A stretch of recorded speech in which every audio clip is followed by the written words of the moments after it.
Hey, good evening, everyone.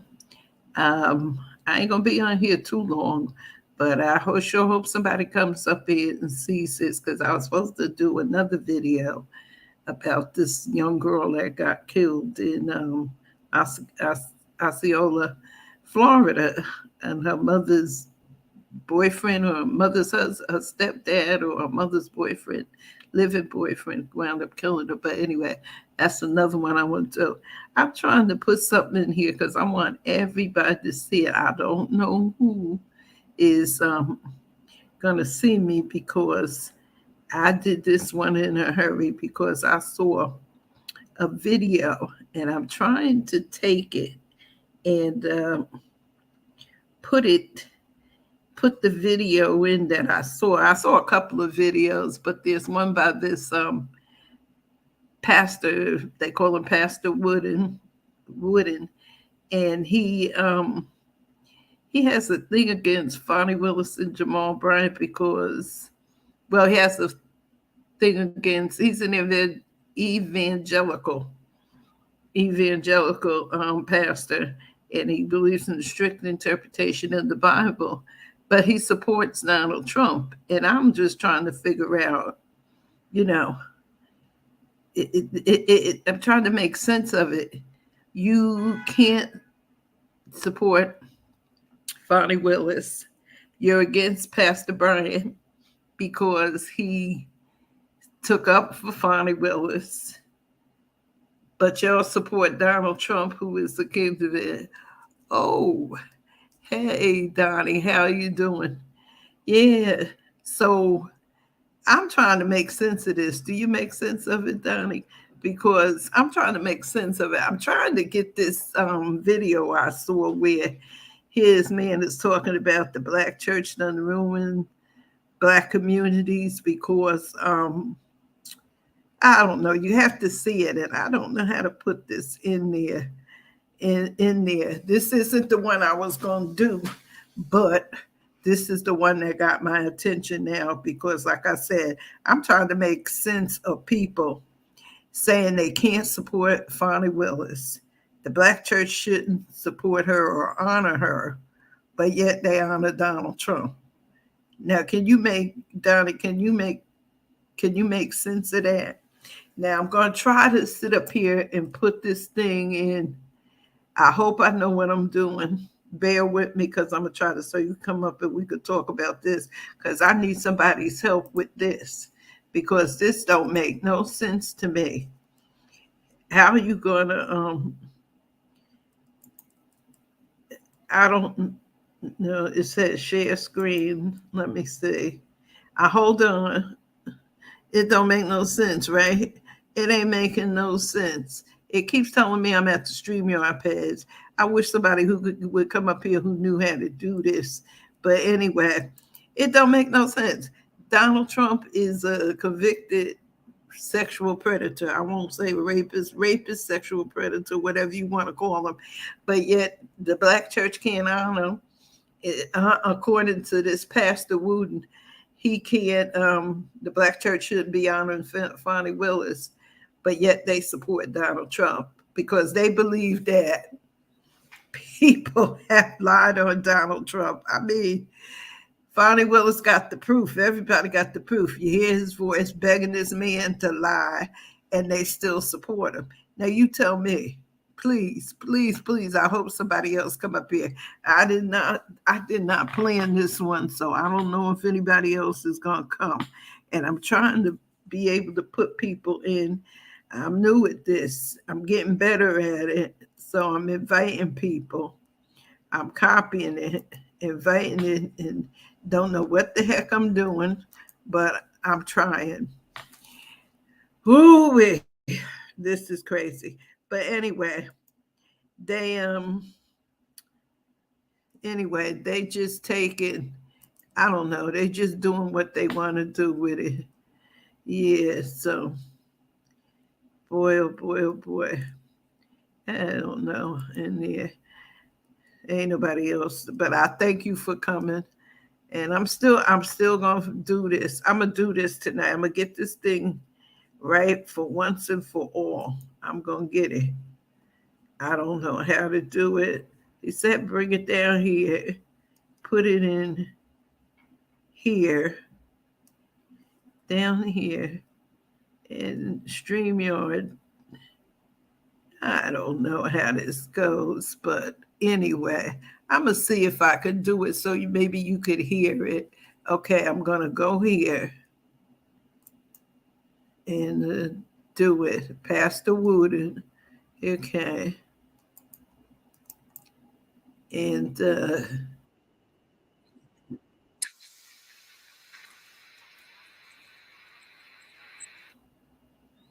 so now, how do I get this in my,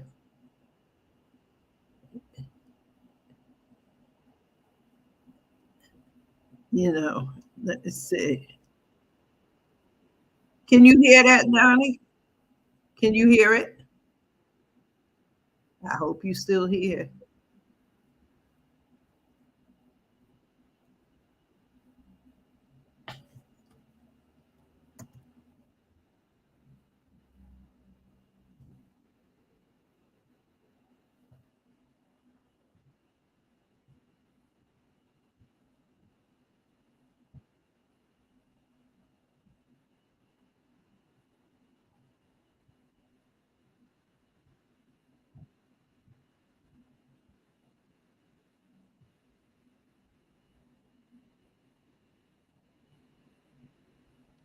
Okay, let me see.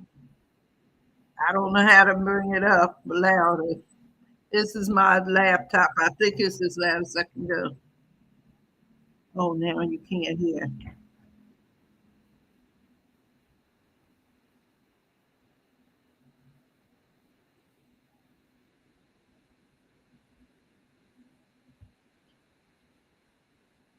I'm trying to put it up so you can see it. I don't know.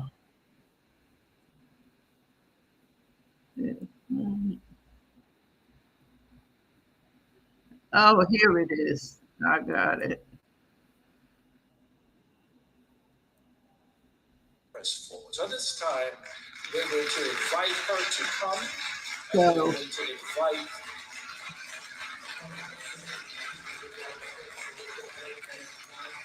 Come on, you can do that, Linda. You can do that, Linda. Come on. Can you hear it now? Amen. Amen. She is one of us. Amen. Praise be to God. I don't know how to make it any louder. Let me tell you something that I've learned very, very recently, because you may need this lesson as well. You know, people keep sending me scriptures, and I appreciate those scriptures, but different people from all different walks of life keep sending me this one scripture, and I don't think I ever really heard it till maybe 2 days ago. People send you stuff, you read them, they just kind of become things you recite, but you don't really think about what they say. One person. The scripture they keep sending me is, "No weapon formed against you shall prosper."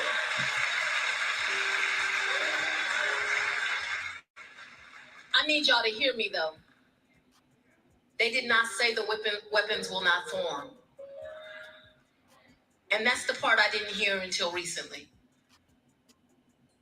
Just because they won't prosper, it doesn't mean that they won't form. Even if you feel like everything you are doing in your life is the right thing, and you're making mistakes all along the way, but you're trying, you should not think that those weapons will not form. The other lesson that I've learned in this 3 years is God ordains those weapons. He puts those weapons in your life to form against you. No, Fonnie Willis. God did not ordain you to sleep with Nathan Wade.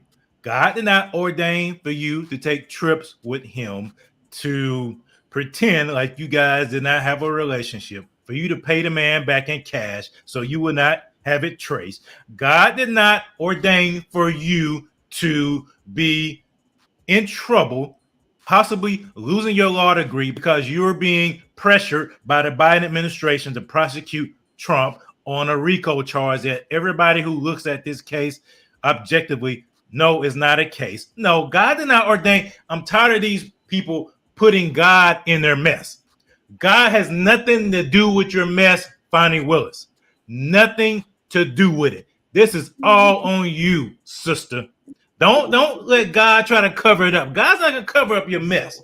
I know the Bible says love covers a multitude of sin. It covers it. But love does not justify blatant sin. Love does not justify actions that are not righteous. Love does not do that. Love tells the truth. Love is righteous. Love is just. And what you have done is injustice. You're pushing injustice on all the people you're prosecuting in this RICO case simply because you want to get the bag that comes from prosecuting former President Trump and these other people. And now you're being caught, and now you're trying to put God in your mess. Keep God out of your mess. I had one white woman, a good personal friend, and a great lawyer. A superstar, I tell you. I hired one white man, brilliant, my friend, and a great lawyer. And I hired one black man, another superstar, a great friend, and a great lawyer. Oh Lord, they gonna be mad when I call them out on this nonsense. Willis also spoke about the countless death threats she says she receives and also shared some words about U.S. Rep. Marjorie Taylor Greene. Dear God, I do not want to be like those that attack me. I never want to be a Marjorie Taylor Greene, who has never met me, but has allowed her spirit to be filled with hate. Faith leaders at the service say Big Bethel is a safe haven for leaders like Willis. She's constantly under threat. Reputation constantly attacked. Under constant criticism. But she keeps on doing her job. Oh, well. This is crazy. Are you sick of having issues with your webinars, wasting tons of time on troubleshooting with attendees? If so, you need StreamYard On Air. Hey, it's Dana from StreamYard. I'm so excited to announce the launch of StreamYard On Air. StreamYard On Air is a live webinar platform. You can host a webinar, an event, or a live stream on StreamYard or embed it on your site. With a simple registration page, you can collect all of the emails and names of your viewers. Your attendees don't have to create an account, and they don't have to download clunky webinar software. StreamYard On Air is redefining webinar stability. This means it's as stable as platforms like YouTube Live, but with all the features of a webinar platform. Use the same StreamYard Studio that you know and love to create a highly produced, amazing quality webinar. Are you looking to fully brand the experience for your viewers? You can choose to embed the webinar directly on your website. Chat embedding is coming soon. The StreamYard On Air live chat also integrates with StreamYard, of course, so you can engage with your attendees just like you're used to on social media and show these comments on screen. Let's create a webinar together. Click Create, then click On Air Webinar. Next, select a source for your webinar. I'm going to select the built-in StreamYard Studio, but you can also use the pre-recorded video option if you've already recorded a video. Decide if you're just streaming to On Air or if you'd like to multi-stream to multiple platforms. Write the title and description for your webinar. Then select the date and time.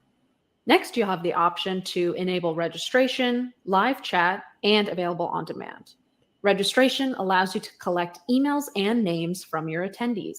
They won't be able to view the webinar until they've registered. Enable live chat to have a comment section during your live stream that viewers can comment in. Enable available on demand if you'd like your viewers to be able to view this webinar after it ends. Then click Create. Next, you'll see two links. The first one is to share with your viewers. This is for anyone who's going to watch the webinar, also known as attendees. The second link is the invite guest link.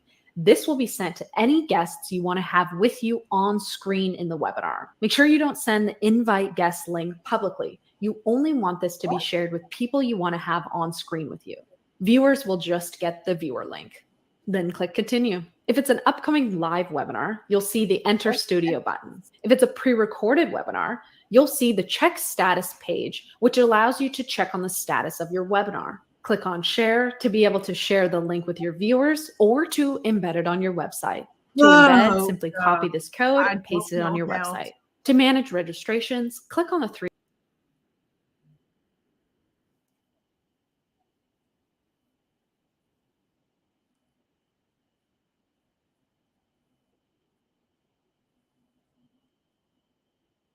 I don't know what else to do.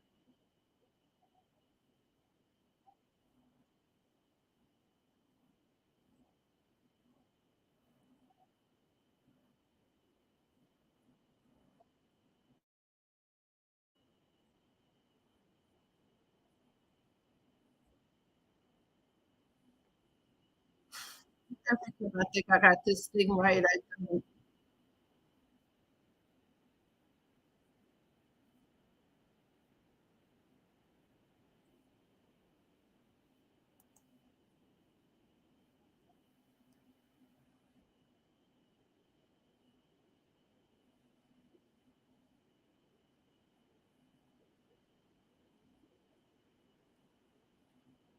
I I found out. I did.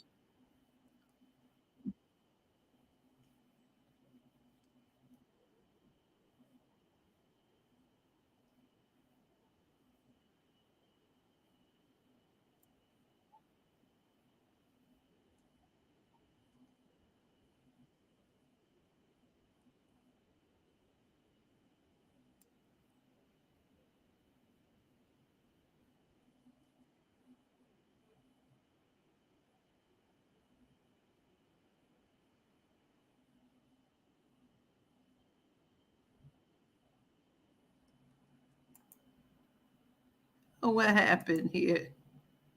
Here we go. I gotta do it again. I can skip that commercial. Yeah, I'm trying. I'm trying. I'm trying. I'm trying. I am trying. I'm gonna do this again and see if I can go back in because I messed up. I don't know if you could hear me.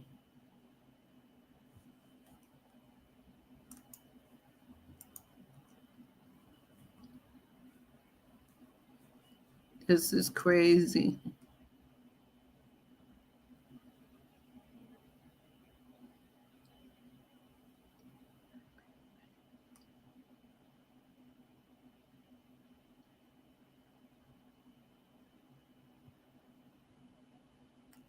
Here's some more what this man did. But anyway, I'm gonna go. Oh, you can hear me. Oh yeah, I'm trying. This is new to me, but this man right here got on my nerves. And that one that was talking, all of them getting on my nerves. But and now they sitting here talking about all this mess. This is I don't know who this man is. They say his name is Bishop Patrick L. Wooden Sr. And he doesn't like nobody. I said, oh, here we go with this mess. So I don't know. I'm gonna try something else. Churches are rewarding sin. Eh, what's happening to the first ladies in the church? I was gonna try to find that again. Let me see. Oh wait, man, I'm looking for that thing I had before. Videos. Let me see. Let me ask you one question about Trump. What is it? Temperate disclaimer. You want to know one thing about Trump? Trump's a church. Does this belong in the church? Here it is. I'm going to try this again.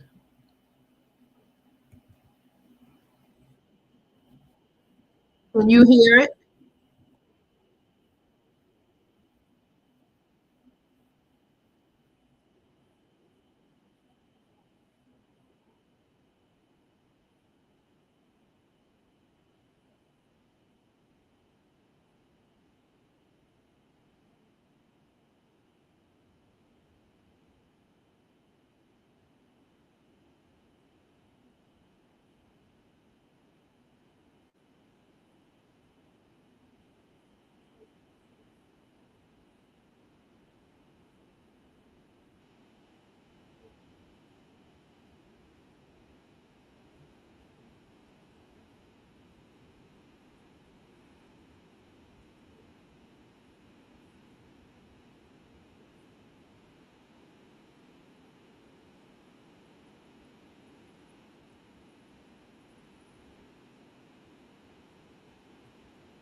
sold themselves out. They are proponents. They are pushers. They are propaganda arms of the Democratic Party. That's what they are. Hey, That's why oh, they push things that lead to the decay, that lead to the destruction of the Black community. Their sole purpose is to make Black people in the Black community victims.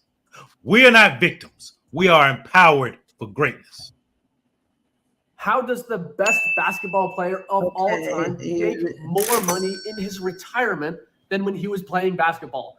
Let me tell you, it's not what you think. It's because he makes a special kind of money.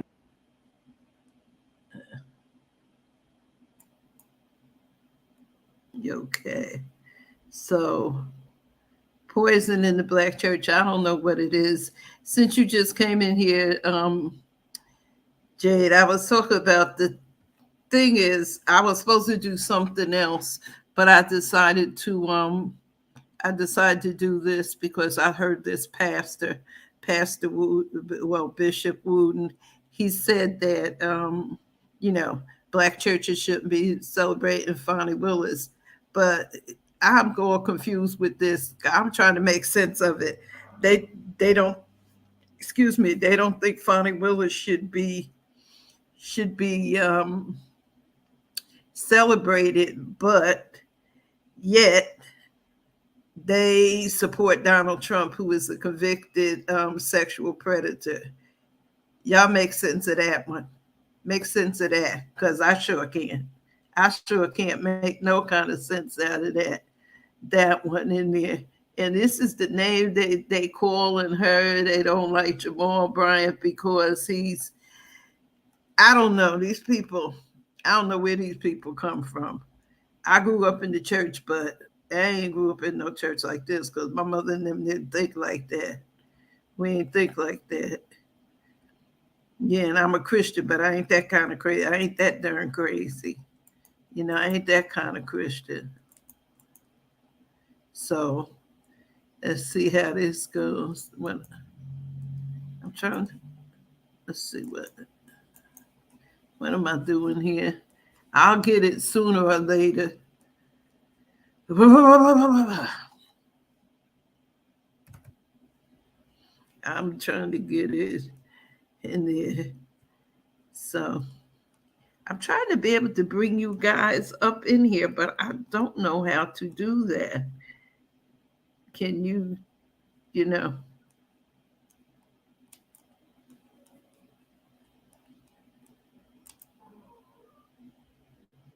was a time when the church gathering actually meant something to Black people. It was a place where they can go to find comfort in Christ.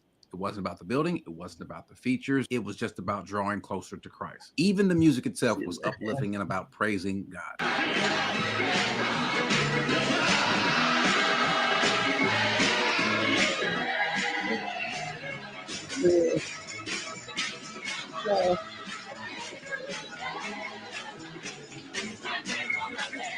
How then did we go from down by the riverside to swag and surf?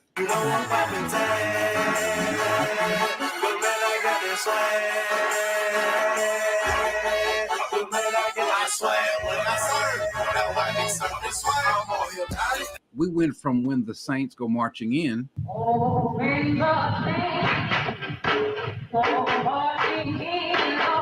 to walking it out.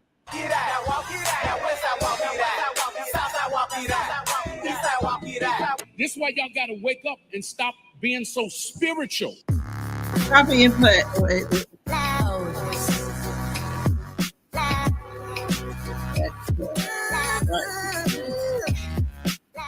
In honor of Black History Month, I decided to talk about Black folks. And I don't know if y'all noticed this, and it's not because I did so on purpose, or really anyone does so on purpose, but when you start noticing just the sheer number of foolishness, just the outright buffoonery and clownish behavior that we see in our churches today, we see an awful lot of white people. We see an awful lot of Black folks. We see an awful lot of Hispanic folks. But we tend to be, and I mean we, by the folks that kind of have a similar hue, we tend to be disproportionately represented. One of the things that I'm going to talk about this later also is one other place that we tend to be disproportionately underrepresented is in seminaries, is in Bible colleges, is in academia. Am I saying that a pastor needs to go to seminary? No, that's not what I'm saying. But wouldn't it be nice to know that there's a lot of pastors, your pastor has taken the time just to go through the different disciplines? You don't have to. I'm not saying that you have to. So I don't want anyone to seminary, cemetery, so forth. That's not what I'm saying. But it'd be nice. I think a lot of that would eliminate some of the foolishness. But there were times, especially in the Black church.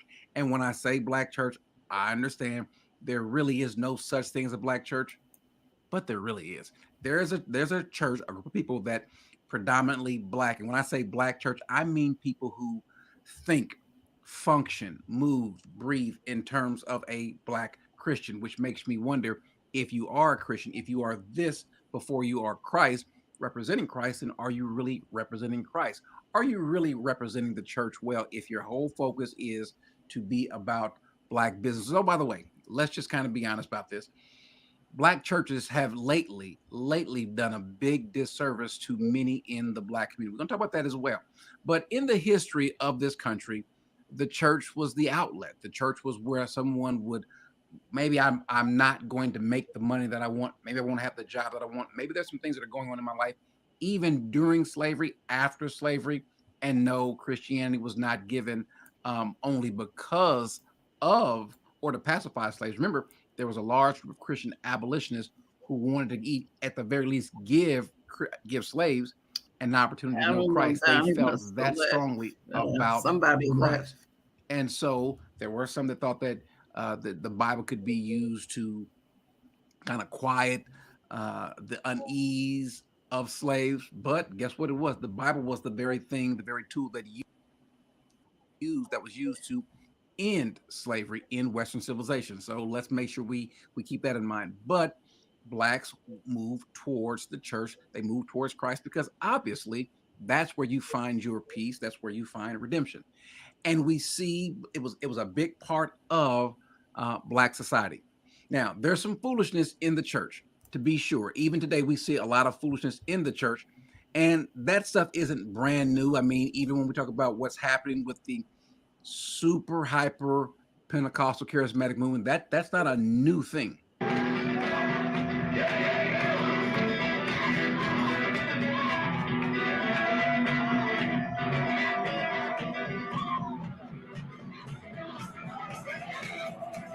I don't know. So that's not new.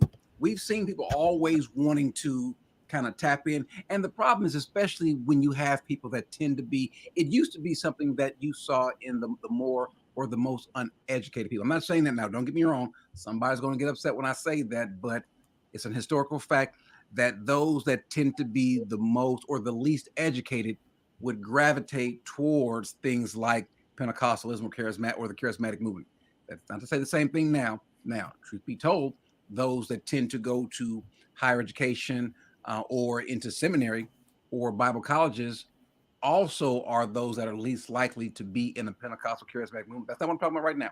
I'm not jumping on Pentecostal charismatics, but what I am saying is that if we are not going to go by the Bible, if we want to go off of emotions and feelings, well, that's ripe for all sorts of problems. I don't care if you're Black, white, Hispanic, Asian, whatever you are. If you depart from the scriptures, you can find yourself in a Heaven's Gate cult. You can find yourself following Jim Jones. You can find yourself following David Koresh. You can find yourself, even following the Nation of Islam, because there's something about it that's going to appeal to you. It's going to tickle some sort of emotion, something that you feel like you're missing.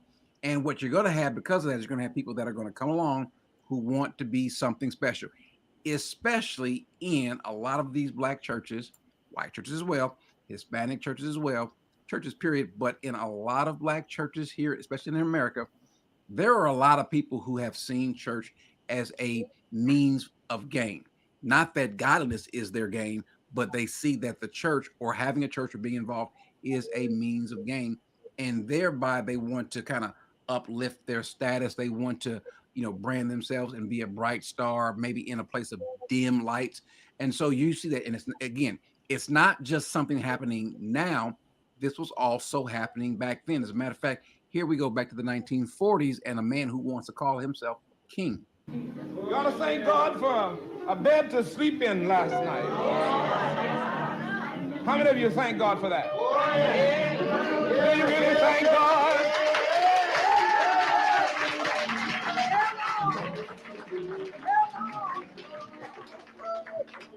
And then I thank God for bread on the table today. And for water to drink. There's a whole lot of similarities between that and what we have today, right? You look at what you saw there, and this man calls himself a king. He believed that he was the founding monarch of this particular movement. It wasn't a big movement, but still, it kind of helped to point towards what we see today. You've got everybody wants to be bishop. Everybody wants to be prophet. Everybody wants to be apostle. Everybody wants to be something special.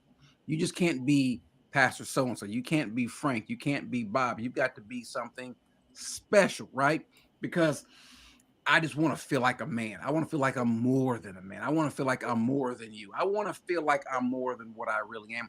And so you see a lot of that even in the church today. Now, you saw it then, you saw it today. But one of the things also that you saw the church being used for, not just people's own personal gain, but you also got a chance to see the church being used. And I think in some cases it was used well, but it may have gone, not that it may have, it did go too far. We see the church now being occupied, being used, being pushed, even being pimped by people in politics. As a matter of fact, the church, the pulpit, was a way to kind of springboard yourself into a particular social movement and to be seen as somebody who was very influential politically. Don't believe me? Well, we all remember this guy, don't we? And I've looked over and I've seen the promised land. I may not get there with you, but I want you to know tonight that we as a people will get to the promised land.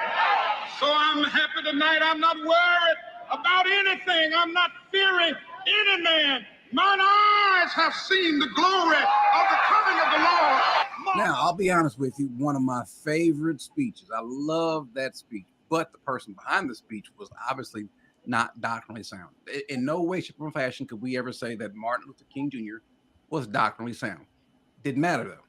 Why? Because folks weren't interested in doctrine. We began to move away from sound doctrine. As a matter of fact, you know what we really liked? You know what we really liked? We really became people who were more interested in style over substance. Yeah, the person that delivers it should have.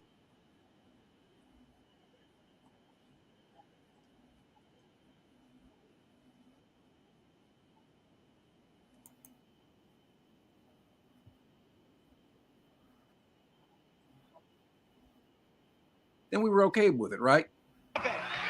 Malcolm X, Martin King, what time is it? When we come together, what time is it? We had a lot of pep rallies hosted by men who called themselves Reverend so-and-so. That's all you had to be, Reverend so-and-so, and no one really checked your credentials, did they? No one went to make sure that is what he's saying, is what they're saying actually biblically correct. When we go back and check the record, we see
I want her to know we got her back, and that we are standing in the gap with and for her. Amen. Let me say what she said. She is not on trial. She is not on trial. But whenever you are a brilliant black woman, the white infrastructure gets nervous and don't know how to take it.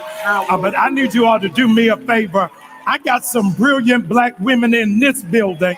Would you cheer for them? Come on. Amen. Thankful for her life and thankful for her witness. And she had no choice but to be a strong black woman because she was raised by a Kappa man. She had to become something significant and something important. And I am so grateful. This is who many in the community of blackness there will celebrate no matter what they do, right? It doesn't matter. He was messing around with somebody else's husband, the family, and now the public and the black church, they know that this information is true. But it don't matter. They don't even care. They're going to celebrate this strong, independent, lying adulteress, all in the name of blackness. What I am noticing is that they have fallen captive to a diabolical, godless agenda. And sadly, this agenda, it is being peddled in the one place where a person should be able to just go and get truth, but instead, they're being indoctrinated with lies, and that place is known as the black church. And I'm gonna pause there for a minute, because obviously not all. Please, let's make category distinctions. I am not painting with a broad brush and saying that every single black church is this way, because there are some faithful shepherds. There are some faithful shepherds who are ethnically Black American who have not bowed the knee to Baal. I know some of them personally. They are my Facebook friends. They message me all the time like, sis, pray for your boy. It's getting hard out here. I'm in the trenches fighting a good fight of faith. But as these days grow darker and darker, those faithful shepherds, they are becoming increasingly more difficult to find. Y'all, this world is lost. And if you are a believer, you need to declare this day which side you were on. Forget trying to see both sides of the argument. There is righteousness, and yes, there is wrongiousness. Yes, I made that up. Okay, just use the context clues to ascertain the definition. It's not hard. Forget what your skin color is. It is insignificant. If you are a believer, your people are the ones who are doing the will of the Father. Those are your brothers and your sisters. Get over these perceived cultural divisions and recognize that we are one in Christ Jesus, right? Our unity in Christ, that is the main thing. Race, or should I say, ethnicity and blackness, it is simply designed to displace Christ in your life. That's what these people want. They want the blackness. They want you to displace Christ for that. It is simply an idol that the cultural and social ideology of blackness has erected. They've put it up, lifted up high to keep you outraged on these perceived injustices and perceived oppression.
want to talk about the impact of American gospel.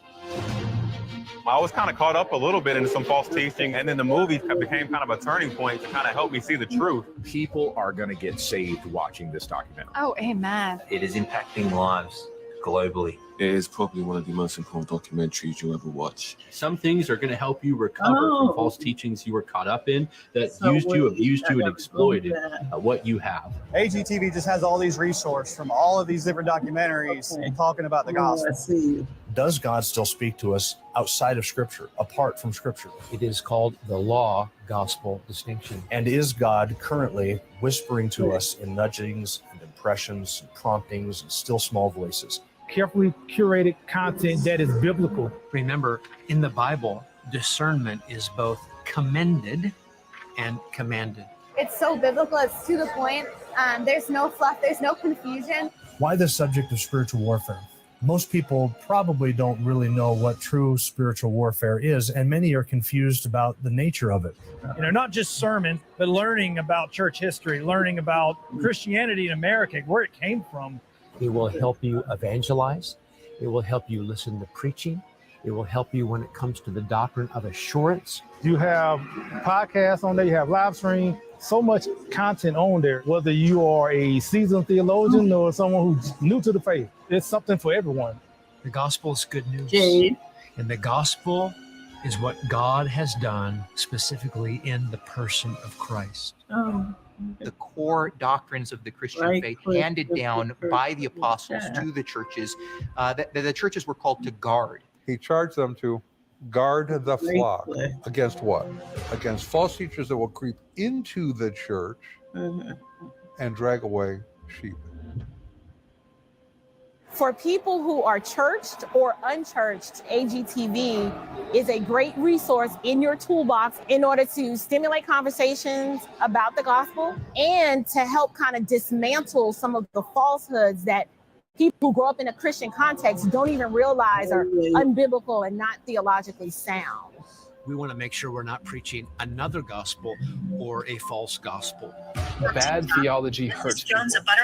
If you have a weak link, then you have a weakened gospel. If we don't embrace these truths, we're not within the bounds of historic Orthodox Christianity. I want to help to put your feet on the solid rock of Scripture. That's where I'm going to point you, to Christ and to His Word.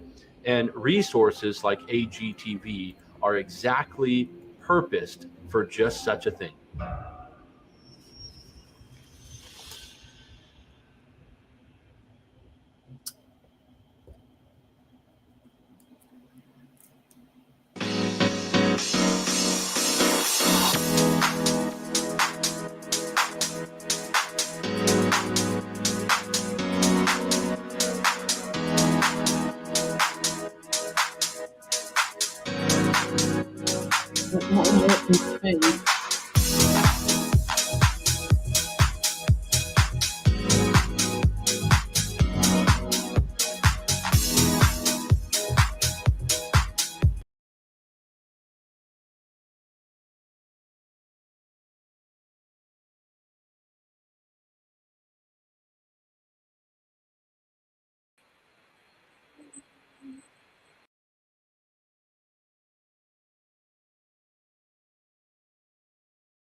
Okay, ask Google or YouTube. You may find it easy.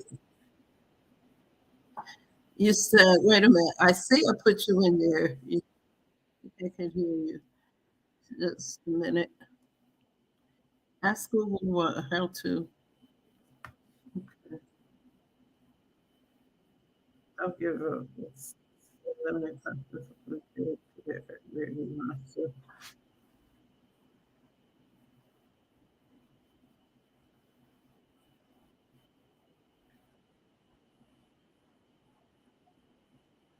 Let's see. I'm not going to give up. Let's see.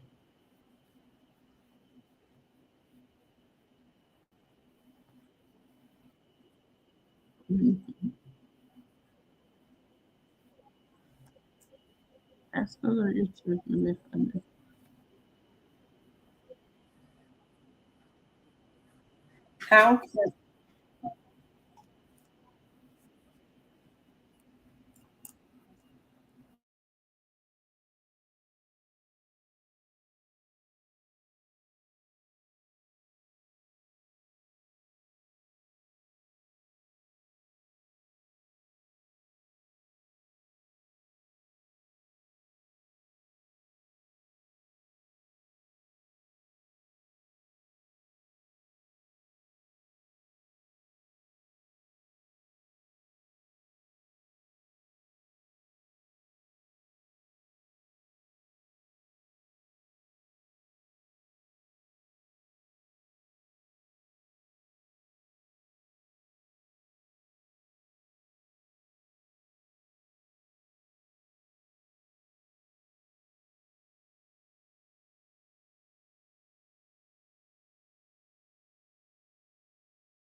And on your station to find out how we did.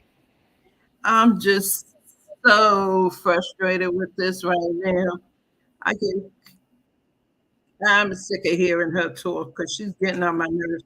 That's some Christian nationalism.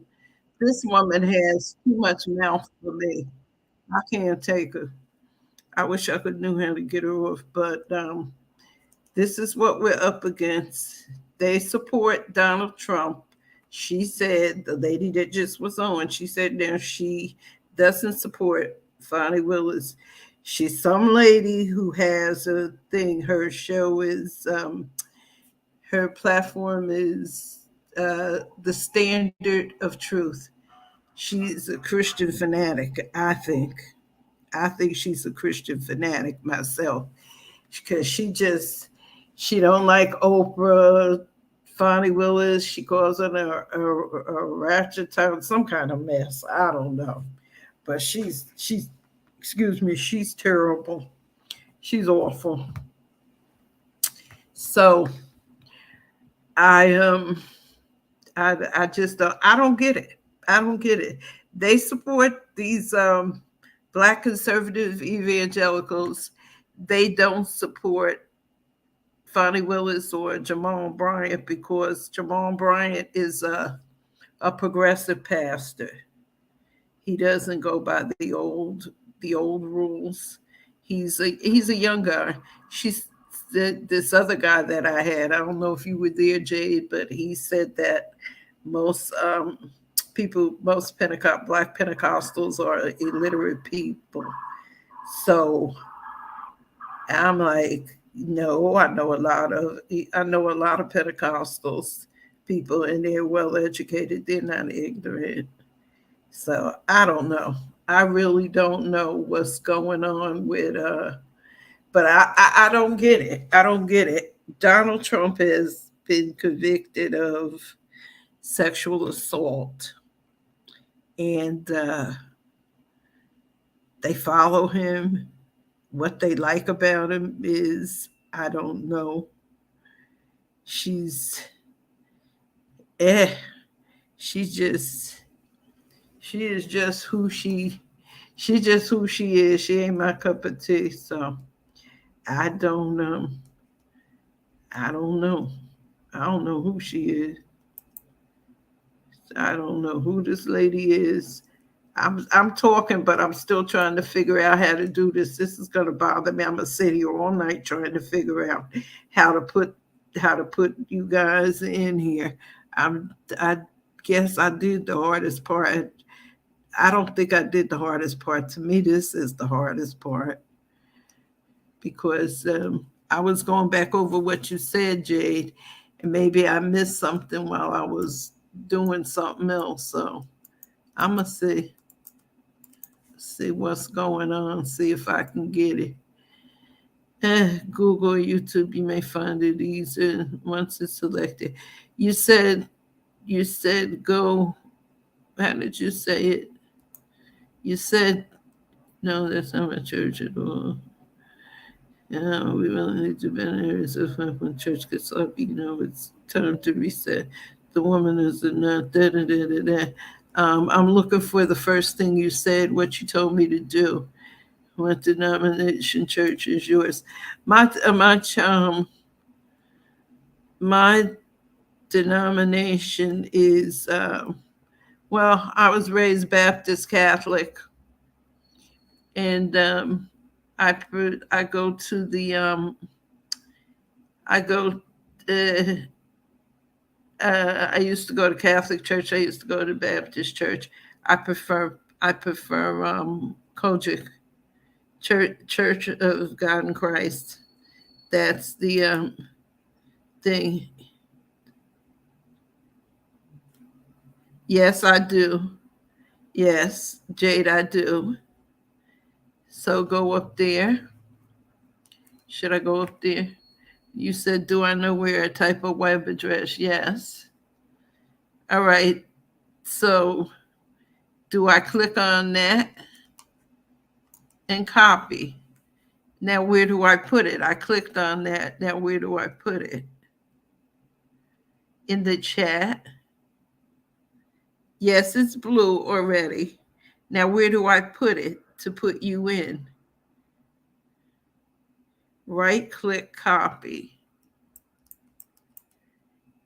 That's the thing. When I right click it, it doesn't tell me to copy. Okay, I know what to do. Let me see. Invite. Okay. I copied it. Now what do? I have it copied. Now where do I go?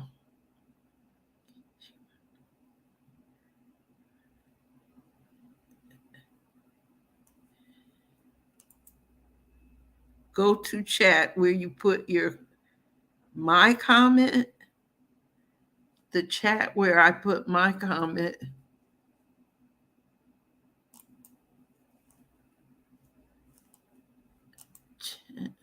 No, wait, the private chat. I guess that's what. Okay, I went to the private chat.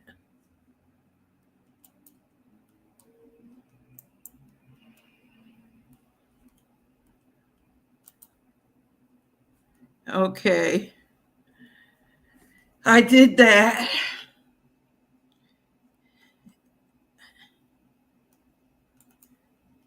Ah, I got it. I think I got it. Yes, the comment section on the right. Go into the private chat, not the private, the one right click, then paste, not private, the other one, the top one.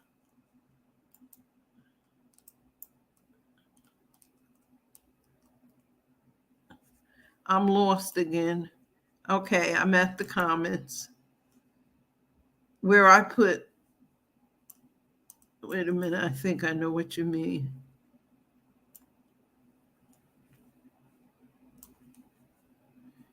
Okay, I think I know.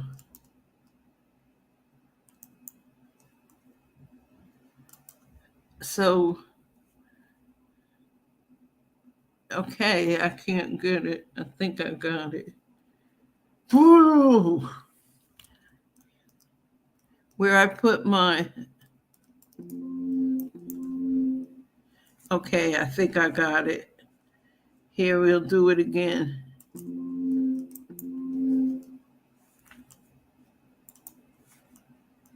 Okay, I think I got it. Copy.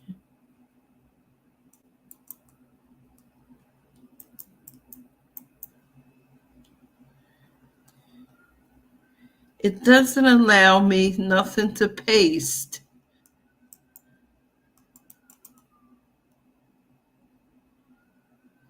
Can you hear this? No, that's not what I want to do. I know what you're saying. Now I think I got it, but I don't know how to put it in just yet.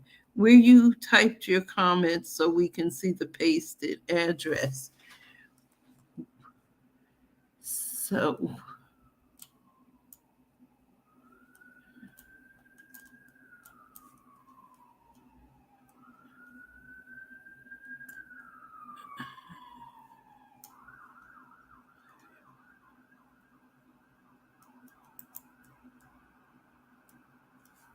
okay. Invite, copy.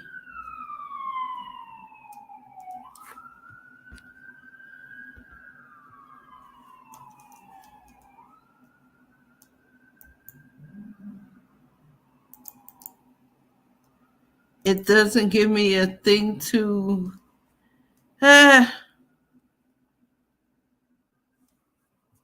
try this one again.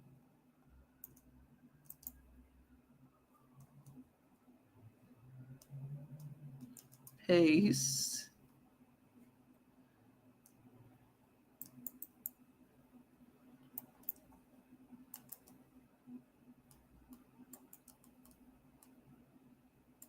It's not, I'm doing what you're saying. It's coming up, but why isn't it the stream here coming? Because when I do it here, it doesn't show me anything to paste. But here, it says copy. All right. Then I guess I should say paste and go here and right click.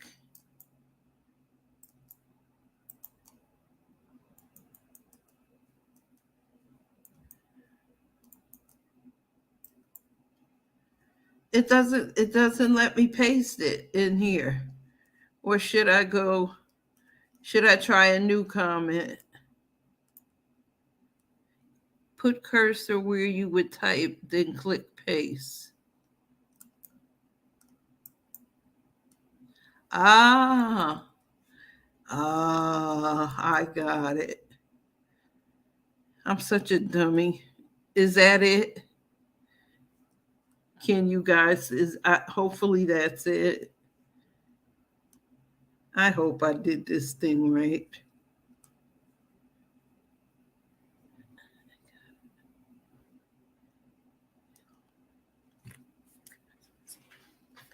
You guys are so...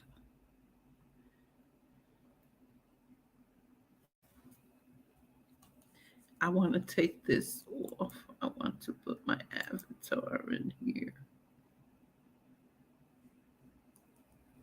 I want to put my avatar. I don't want to put my face. Yes. Sheesh. I am so crazy. This stuff is harder than I thought it was. I'm not good at following directions. Now what do I do? Now you can go, add to stay. Hi, how are you? I am so bad at following directions. Oh, that's fine. God. Relief. But the devil is strong. It dawned on me. I'm like, wait a minute. I keep copying it, but I can't post it. No, but you're there now, and you know, I think I'm sorry to say I'm gonna have to stick with my original comments. You know, you're up Hold here. on. Okay, and now you're getting phone calls as well. Wow. Nobody called me all. Nobody called me all evening, and they did that. But you know, it always happens. Always happens. But welcome yeah, to I got it. You can come in too, Donnie, if you want to. I finally got it, but I just can't. Like I can't follow direction. I'm a hands-on person. I have to constantly do it until I get it. It's not easy. You know, no, it's not easy. It's but not once you get, but it's practice. You see, once you practice. Sorry to cut you there. No, that's okay. This pumpkin. But you know, just once you practice, you know, just enjoy. This is a part of it, unfortunately. And you know what? It's sometimes these things happen. And it's good. It builds us up. Sometimes, you know, if it's too easy, I get frustrated. Yeah, but it's good. It's good that you get frustrated, but it's also good that, you know, we've resolved it. So the copy and paste part, what was the problem there? One of the things I have to go in, like when you go on the top and I try to put it in, it doesn't show me how to paste. But if I invite to you and then copy it there and put it back in, I can paste. Okay. So I can't use the top. I can't use like StreamYard is on the top at the browser bar. I can use it to copy, but I can't use it to paste. So I have to invite a person. I have to copy it and then go to invite and then paste it that way. Okay. So that's something I've learned a new way, because I don't do it that way. So I've learned something myself today. For some reason, my computer, my laptop has been through. It's been through a lot. So I've dropped it a couple of times. So okay. Yeah, my iPad. Well, I got it in the shop. I had to get the screen fixed and stuff like that. But those people are crazy. That's Christian nationalism. They want everybody to believe the same way. But I don't understand it. Like I was saying, I don't know if you heard me. Donald Trump is a convicted sexual predator, assault. If he was convicted of it, fined, he owes almost $400 billion in fines and stuff for all kinds of craziness. But they support him. But they don't want the Black church to support Fonnie Willis or another pastor. I just don't. So I don't understand Black.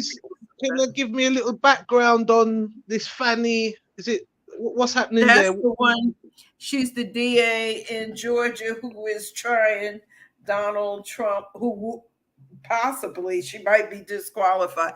They smeared her name. She's the DA in Fulton County, Georgia, and she's built a RICO case on Donald Trump and 18 other people, and it's a big deal. Is that the lady with the guy? That's how there's a court case out now. Is that the yes. So what's the problem? It was she was with the guy. I think they were having a relationship, and there seems to be some sort of she's divorced. Okay. She's divorced. He was in the process of a divorce. Him and his wife separated years ago, but they stayed together for the children's sake of the children. The children are grown.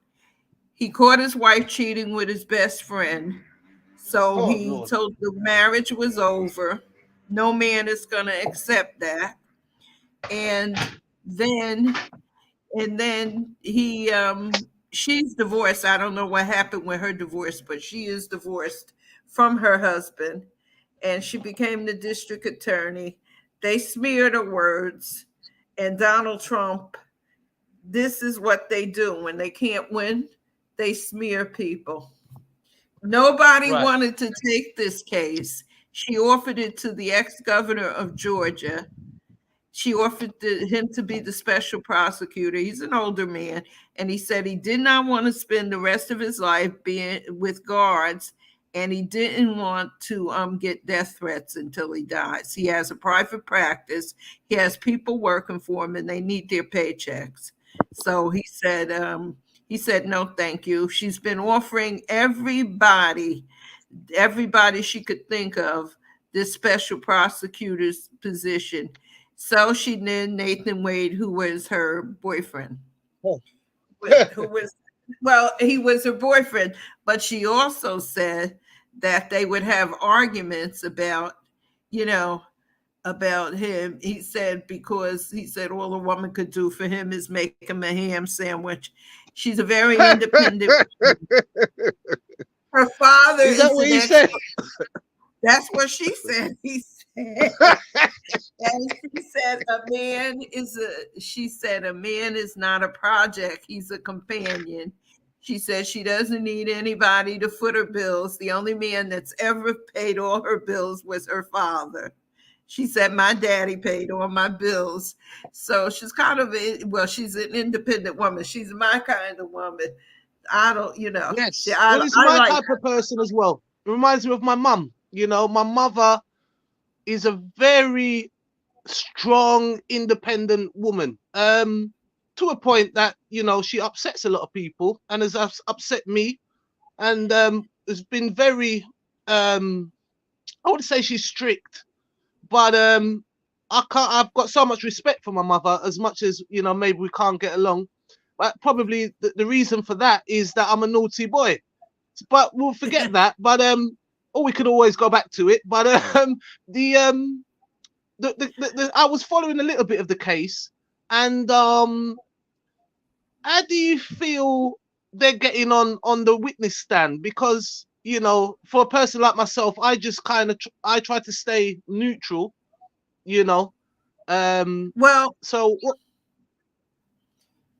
Well, if you can look it up, the case for Donnie, you thought she was embarrassing. I didn't think she was embarrassing. I thought she was fine.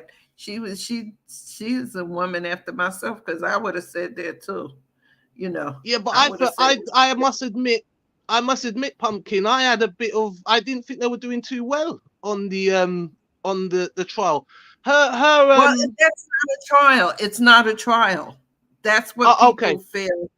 It's not a trial. It was a hearing to see if she should be disqualified.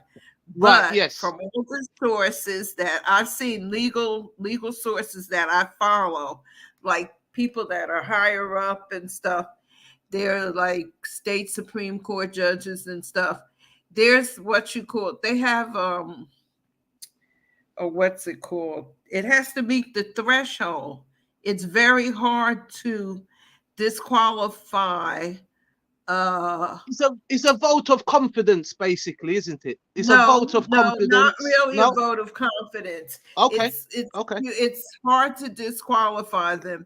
It has to meet a verdict. What they said, what Trump and his lawyers said that she did, it was oh God, all of a sudden I'm going blank. Misappropriate funds, I think. Misappropriate funds. Right. She and misappropriated also they're trying to say that she's not of credible character because she's having they're trying to make her out to be having a fling or something with this man, and using the funds to give him money to make his ham sandwich not a normal sandwich, it's a double ham sandwich, and sometimes she throws an egg in there as well. Pumpkin. I've heard she fried an egg and it was a runny egg as well. I haven't heard it quite that way, but that's the way it is. But see, he had a big plate and he was mopping up all the yolk with the bread. But for disqualification, that doesn't meet the guidelines for them to disqualify her. Exactly. No, they must come. No. She has. But it shows you how low. But it does show you how low people will go, or how far people will go. So you're getting. So basically, she has her team, but we have Donald Trump, and he has his team, and they're gonna try anything in the book. Exactly. You see, so we have to. We have life to. has nothing to do with her. She should not be I do not think she's going to be disqualified. I don't. So tell me more about this Fanny, because what is why did she take on this case? And why she's the district attorney for Fulton County, Georgia. Okay, right. And this is where Donald Trump is being accused of something. Did you hear about him trying to call the guy, one of the guy Raffensperger? He called him and told him, find me 11,790 votes. He lost by 11,789 votes, went to Biden in Georgia. He told him to lie and say he found 11,790, one more than what Biden had, so he would be the winner. But he didn't win. Right. So that's a serious. So and this could end his presidential election, right? If he's found guilty of this charge. What is in the balance here for Trump? Well, he has to run. First of all, he has to get on the ballot and he has to run. He has to campaign. He wants to campaign. Also, one of the defendants who brought in a man named Michael Roman, he's been exposed as being a CIA operative, like smearing people. That's what he does. And one attorney that I followed, if you follow MidasTouch.com. Right, okay. .com. If you follow that, they're legal scholars, and they have Michael Popak. He does it every Friday, every Wednesday and every Friday. And he saw the brief, the affidavit they gave, the papers they filed. And as soon as he saw it, he said Michael Roman wrote the paper for Ashley Merchant, the one they hired. It's a hit Alarm job. Bells. Yeah. Alarm bells. Alarm bells. Yeah. Right. Okay. Yeah. So what about this other guy that she's in connection with? His ex-wife did it. His ex-wife told Donald Trump. He didn't. He was through with her. So it's the ex-wife getting back at the husband because he doesn't want to be married to her anymore. Okay, so she's going to lose out on the money. Yeah. He gets paid. Sorry. No, the Gucci bag. I mean, the Gucci bags are not going to buy themselves, are they, Pumpkin? I mean, no, they're not. They're not going to buy them. And they said she misappropriated money. She went on trips with him. But did you hear the part about the money? What she said? She paid him back in cash. Yeah, See, I apparently don't he know. was not well. He was not well. Who? He was in the hospital or something. Oh, hang Who? on. No, I no, think you the got guy. somebody wrong. Oh, I'm getting them mixed up. Sorry. So we're talking about Fonnie the Willis man and his wife now. Yeah, the man and his wife. The wife, Okay, ex-wife wants right. the husband back. She getting back at the husband for dumping it. It's just that simple. She's And mad she because was her having. husband left her. She Yes. had an affair Yes. with his best friend. He found out about it, and he left her. But he stayed in the house with her because their children were young, and he thought it would be good for them to have a mother and father in the household. So he probably wish he had went on and left her and just paid for the kids to see him by this point. But she There's told nothing them, like taking the sneakers back off, Pumpkin, and have to put the sneakers back on. You know. you can't do it now. But anyway, they went out on dates and stuff, and she said it didn't really work out because they used to argue about it because she felt she was his equal. She's dependent. She's an independent woman. So she said she would pay for some of the trip, like pay half of it, whatever he planned. Right. They went on a cruise. The cruise they went on, they don't tell you this. The other side don't tell you this. His mother was there, and I'm quite sure, they didn't do nothing in front of the mother. Older people ain't like that. So, no. But they're trying to make it like she said. First, they said she slept with him on the first date. She called her a liar. I know you heard about that one where she called the defense attorney a liar. They said, "Oh, you don't have to answer that question." And she said, "No, I wanted to lie." She said, "You're a liar. I didn't do this." She said, "I'm not on trial. They are. Those people over there. They're the ones that tried to throw an election." And in there, she said, "I'm not on trial, and no matter how much you try to put me on trial, I'm not on trial because that's not a trial. That's a hearing." Right. Then it's a hearing. Then they had a witness against her, who turned out to be it didn't work because she just said she knew her and she knew that she was seeing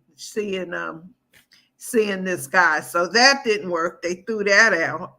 Then they went after the money, and that didn't work too good. She said, they asked her, how did she get her money?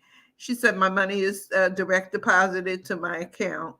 She said she paid for the trips, paid partial for the trips. And they said, well, do you have receipts for what you paid? She said, no, I paid in cash. And then they tried to, well, where did you get the cash from? How do you feel about that? Huh? That's a black. How do you feel about that? That doesn't sound. No, she probably did have. She said she always has money in her house. I don't know about other black people. I don't know about your culture. In our culture, that's a thing. You always keep because our elders grew up during the Depression. They grew up when black people didn't put money in the bank. They hid it in the mattress. Because my mother, when she died, we found money everywhere. I remember one time I took a book. I took a book to school and I took it to I was in college and I had taken a book out and I had forgot it. And I left it at the house and I found the book. I said, well, I got to take this back. And I took it back to school. But then my mother called the school and she said, get the book. I had to get the book. My mother had put $500 in the book. Oh, no. And I didn't even know it. But we got the money back because I went to a Catholic college. And we got the money back. So it's a thing where people actually black it's people learned behavior. Yeah. It's and learned besides behavior, that, basically. if they really wanted to know where she got the money, she said it was direct deposited. They could have checked the bank. They wanted to say she stole the money. They said they're trying to imply that she's money laundering. A sort of character, kind of money laundering, or no, that's because saying. normally people would use a credit card, the reason, or some sort of card as a form of receipt, as a form of kind of exactly. And what and happened then with that, like you, sorry, but what happened with that is she said they went to Napa Valley, California. That's wine country. That's where they make a lot of the, domestic wine here. right. And a guy called in. He was a waiter. He said he waited on her and Mr. Wade and said she pulled out cash. She was looking for a card because most people Okay. do use credit cards, but she did pay in cash. They left that alone. That got blown up. And, I feel like this. Once I get my paycheck, that is no longer your money. That is my money, and I can do what I want to do with my money. So they're trying to. I think And she said I think she the problem borrowed is, money. yeah, I would agree with you in some way, but suppose for an example, I'm just going to give you a counter argument to it. Not to say that I agree with my counter argument, but that's what you're going to get in this kind of trial. How would you say if like the politicians or certain people in jobs in say local government or something like that, some people would consider like it comes out of your pocket, so basically you pay them if they're a public servant, so they're paid through your taxing. So some people would say That's what they're saying. It's taxpayers' yeah, money. well She just paid there is it. It's there is not going to be that. taxpayers' money. It's not. I worked for Well, the how did she state get the of money? Jersey. Is she She working in a worked public for servant it. job? Okay, She worked okay. for it. She works. She's a DA. She gets paid. She don't do it for free. She's a lawyer. So how did the Right? DAs get paid? Explain to me. I don't know how they get paid. What is a They DA? get paid like whatever. I don't know what their salaries are, but they get their demand. We over here, I don't know how they do it where you are, but we get direct deposit.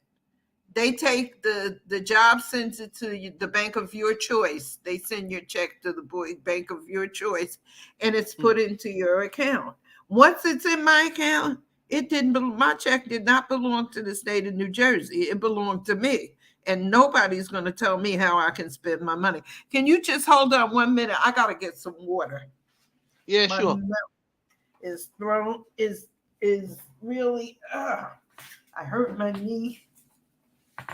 I'll be right back. All right.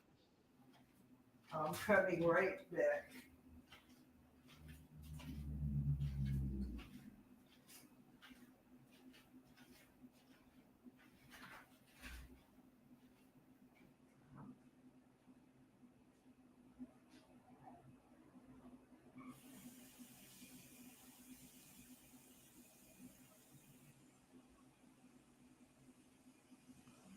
Yeah, Donnie, I thought she was embarrassing, I didn't think it was a very good performance. And I was just saying about the can't really get it mixed up, as in to say, for an example, certain jobs, say if you're working in a restaurant maybe, or you wouldn't class that as say as a public servant, but I think people, when they're working in the public sector, for the public sector, they have to be careful, because people will accuse them of misappropriating funds, and people will say that that's the people's Yeah. money, Yeah. She, but Unfortunately. I don't see it that way. Not to say That she's is my guilty. money. That is my No. money. Okay, but I'm saying the job. You see the job she's doing. I know you told me how they got paid, but does she work for the government basically?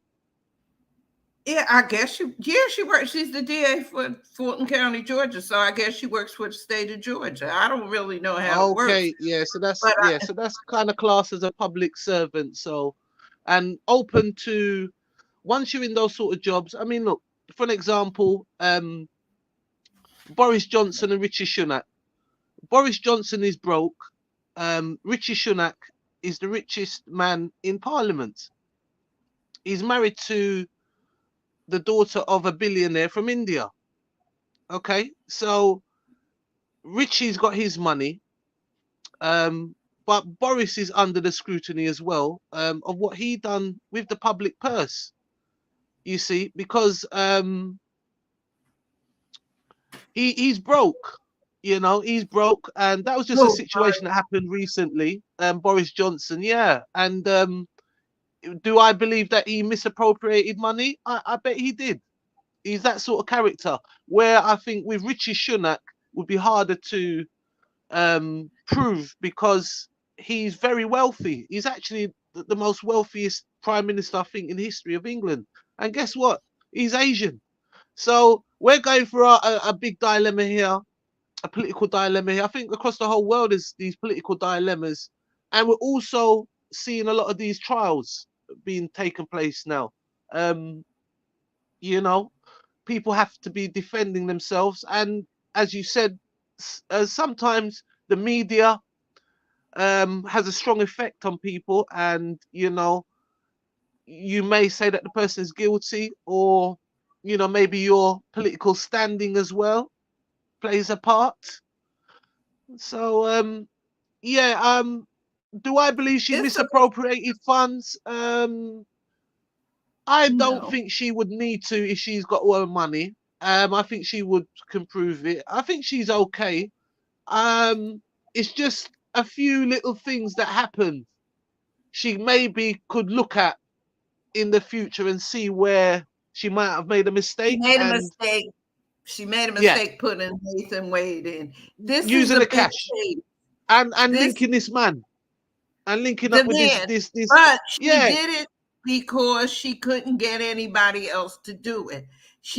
Because they called the ex-governor. He was an older man. As a matter of fact, he must have been a governor when I was young, because I wasn't paying attention who the governor. He was the governor of Georgia. So he wouldn't do it because he was afraid he would be Donald Trump is a hoodlum. He's a hoodlum. He's a thug who happened to become president. You know, his family, he's crook. The family is crook. The father was a Nazi sympathizer, a Ku Klux Klan member. And you know, I mean, it was the biggest mistake. Hillary Clinton actually won the popular vote, but we have here something here called the Electoral College. Each state is assigned a certain amount of numbers. I forget, well, I don't even know what they are. I think New Jersey has maybe 7. I don't know how many we have. But when the vote comes in for your area, like New Jersey, if we're running and you have more votes than me, the Electoral College gives you the vote, gives you the numbers, and it has to add up to 200 and I think 30 something, 30 or 230 or 230 something. And so there was he won on technicality. Hillary, what happened is Hillary Clinton had the popular vote, the vote of the people. Yes. Because when I Trump went to won sleep, the other one. winning. But the Electoral College gave the electoral votes to Trump. He did Donald not Trump. win. And that's how he became president, because they did not want to see. Do you like to read? Do you read a lot? Yeah. If you get a chance, there's a book by Roland Martin called. It's called. I think I wrote this in my book already. I'll write it again. I think I've said it before. And hold on again, because I have another book I want you to. If you don't, you can read it. You can take. Roland Martin, yeah. So it's 2 books. Roland Martin, right? Yeah.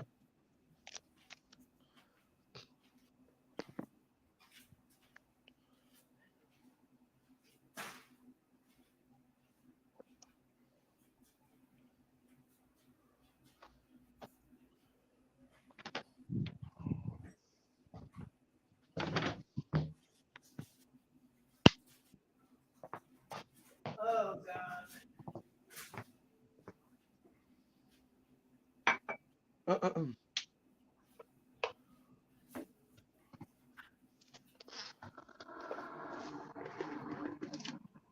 I have the one with Roland Martin. You said you have that, right? No, I haven't got it. I wrote it down. It's called, I mean, you said you wrote it down. It's called I'm gonna do it again. White Fear, the Browning of yeah. America is driving white folks crazy. That's the name of that by Roland. But I have this book, and it's called Blood Roots, Blood in the Roots, A Racial Cleansing in America by Patrick Phillips. It's okay. He's a white Southern boy who grew up in Forsyth County, Georgia. And as a young man, he grew up and he began to ask his family why there were no Black people there. Wow, great story. And that's nice to hear. You've heard of, I know you've heard of Black Wall Street. Everybody's heard of Black Wall. Have you heard of Black Wall Street? Okay, that was in Oklahoma. I didn't even know this until I started this book, that Forsyth, Georgia had a community, something like that. They had prosperous Black people. Some were professionals. Some were ordinary laborers. They had their own homes, their own businesses, and different things. Hello, Miss Andrea. How are you? And, why don't you come up and join us, Andrea? I always get a kick out. Yeah, I need some help. Andrea, look, Pumpkin is giving trouble, you see, because I'm trying to best. I had a hard time, Andrea. I was wishing for you. I said, darn it, Andrea wouldn't come. I said, I need her help. I couldn't bring nobody up, and they kept telling me, and you know how thick my head is. But we made it. Well. No, but before I forget, can I ask you a question? You know that guy there that we was talking about, the one that got cheated on, yeah? Oh, Wade, Nathan Wade. Yeah. What job did he have? He's an attorney. He has his own private law firm in Georgia. But he wasn't connected to the case of Donald Trump. No, he became connected to it when she asked him to be the special prosecutor. Why did she do that? She had to do that. She needed it. That's a big case. I don't think people really know the repercussions of that case. That's nothing new. I mean, they would have to prove that no one has been, because you're having a relationship with someone doesn't mean No. I'm not talking about her and him. I'm talking about the case with Donald Trump. Nobody wants to touch it because they're afraid of this orange looking man. Okay. The only white people shy away from him. I hope I don't get bleeped for that, but white people shy away from him because they're afraid of him. Black people aren't afraid of Donald Trump. Really, we're not. Nobody's afraid of Donald Trump. Well, okay. I live on the East Coast, and I live 20 to 30 minutes away from Midtown Manhattan, and everybody on this end. Oh, okay, Andrea, you must have had a day. That's okay, honey. I'm glad you're here. Anyway, maybe you'll listen. But anyway, we know that Donald Trump is Donald Trump. We all knew that Donald Trump. Everybody in this area, northern New Jersey and in the New York area, knew Donald Trump was okay. So Biden has got the vote down there. Sorry, I was just doing a bit. Sorry, I've just got up. I'm just doing a bit of kitchen stuff. So you would say Georgia is pro-Biden area? No, not Fulton County. Fulton County is Black. I used to live in I lived in Clayton County. I used to live in Georgia. It's a lot of Black people in Atlanta. Yeah, I know. So how are they voting? How about what? Are they voting for Trump or are they voting for Biden in your view? Well, I don't know now because it's so much misinformation spread.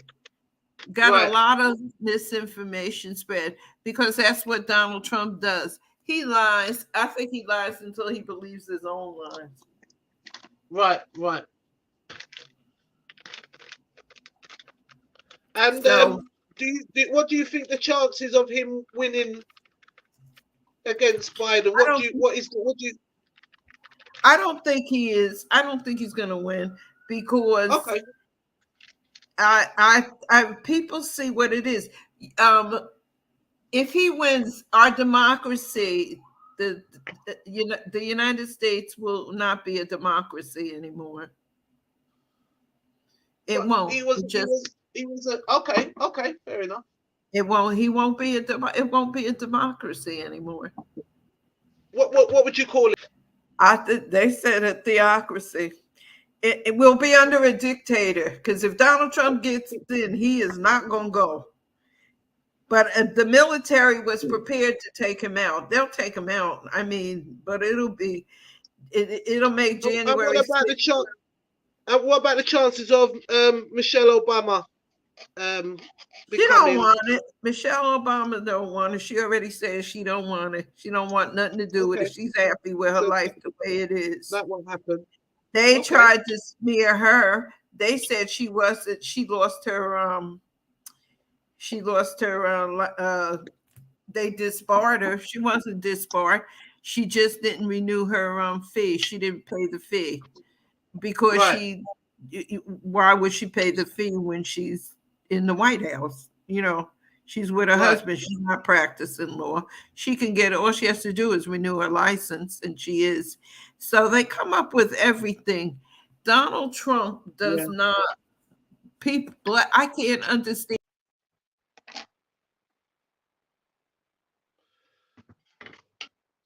Oh no, I think you've kicked yourself off there. If you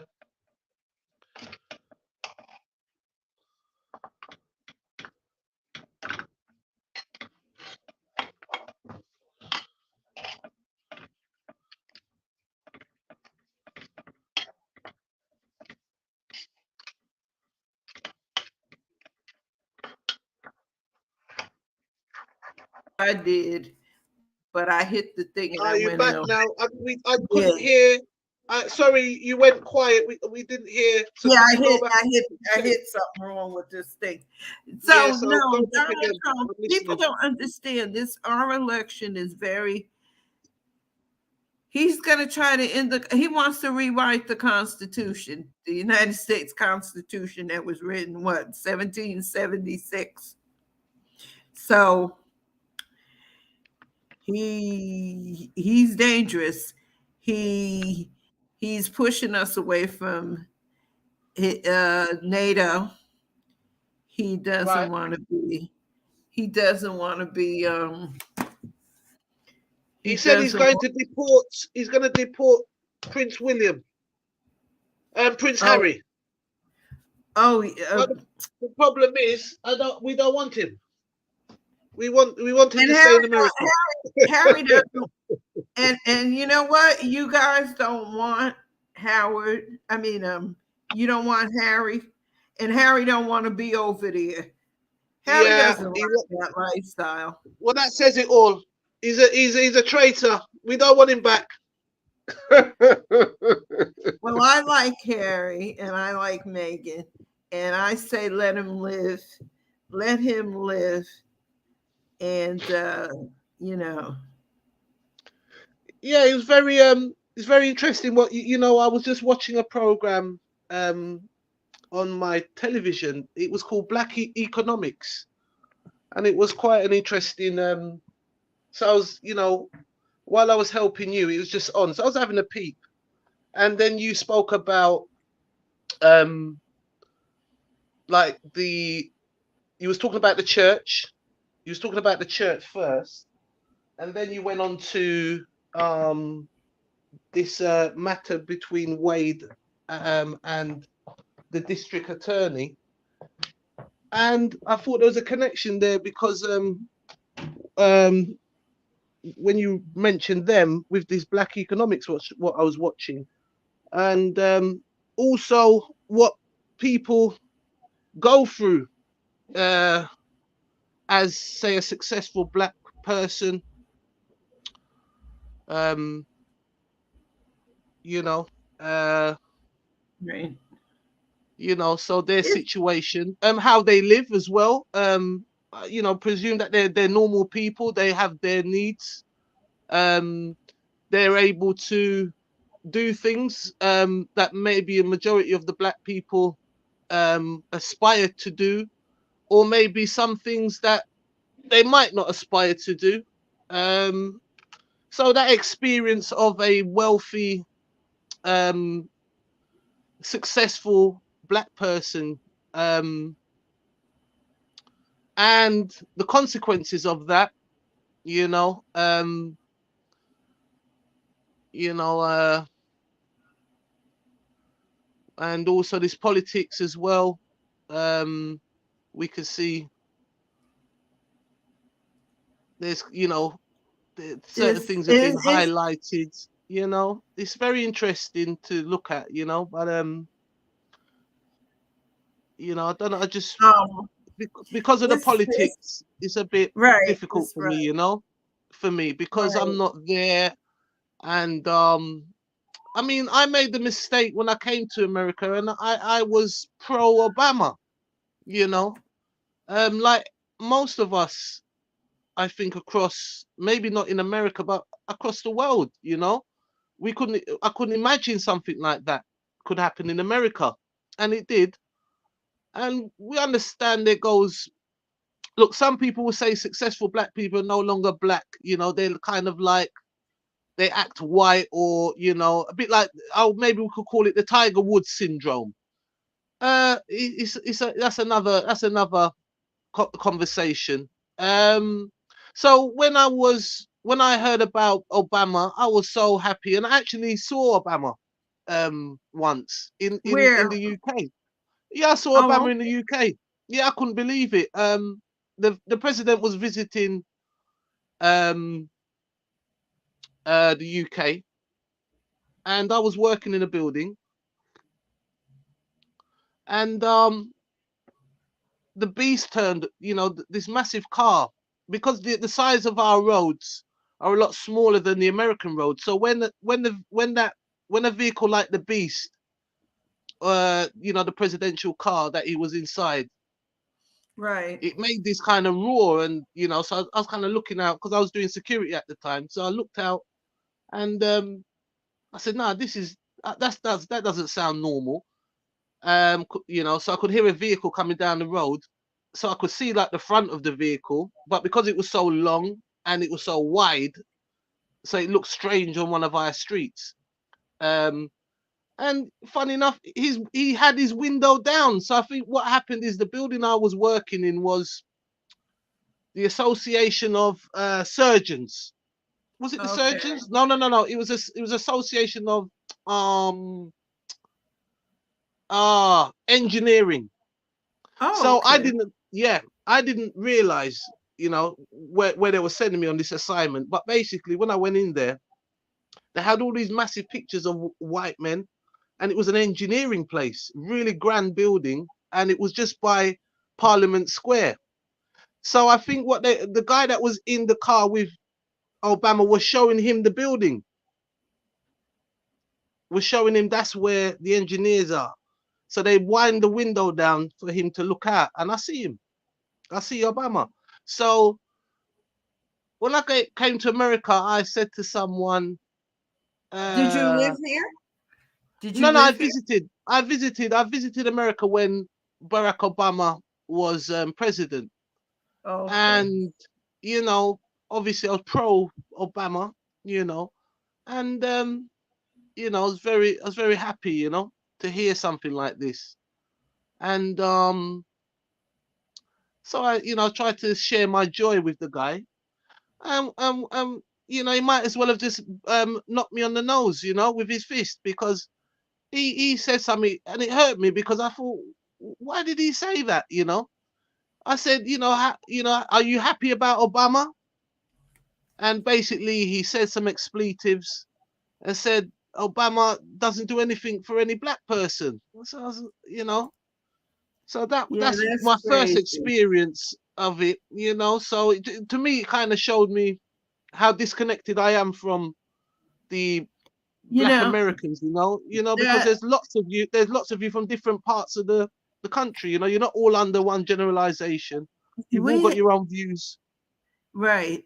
But what you have to understand, and what most people here don't understand, it is when I was in school, they taught us civics, which taught us the branches of the government and how the government performs. There's the executive branch, which is the president, the judicial branch, which is the laws, and the executive judicial, and I forgot the other one, and then the Congress and stuff. But Obama didn't stand a chance because the Republicans, Mitch McConnell, they blocked everything he tried to do. They wouldn't pass nothing. Right. They tried to discredit him, but he got a second term. And,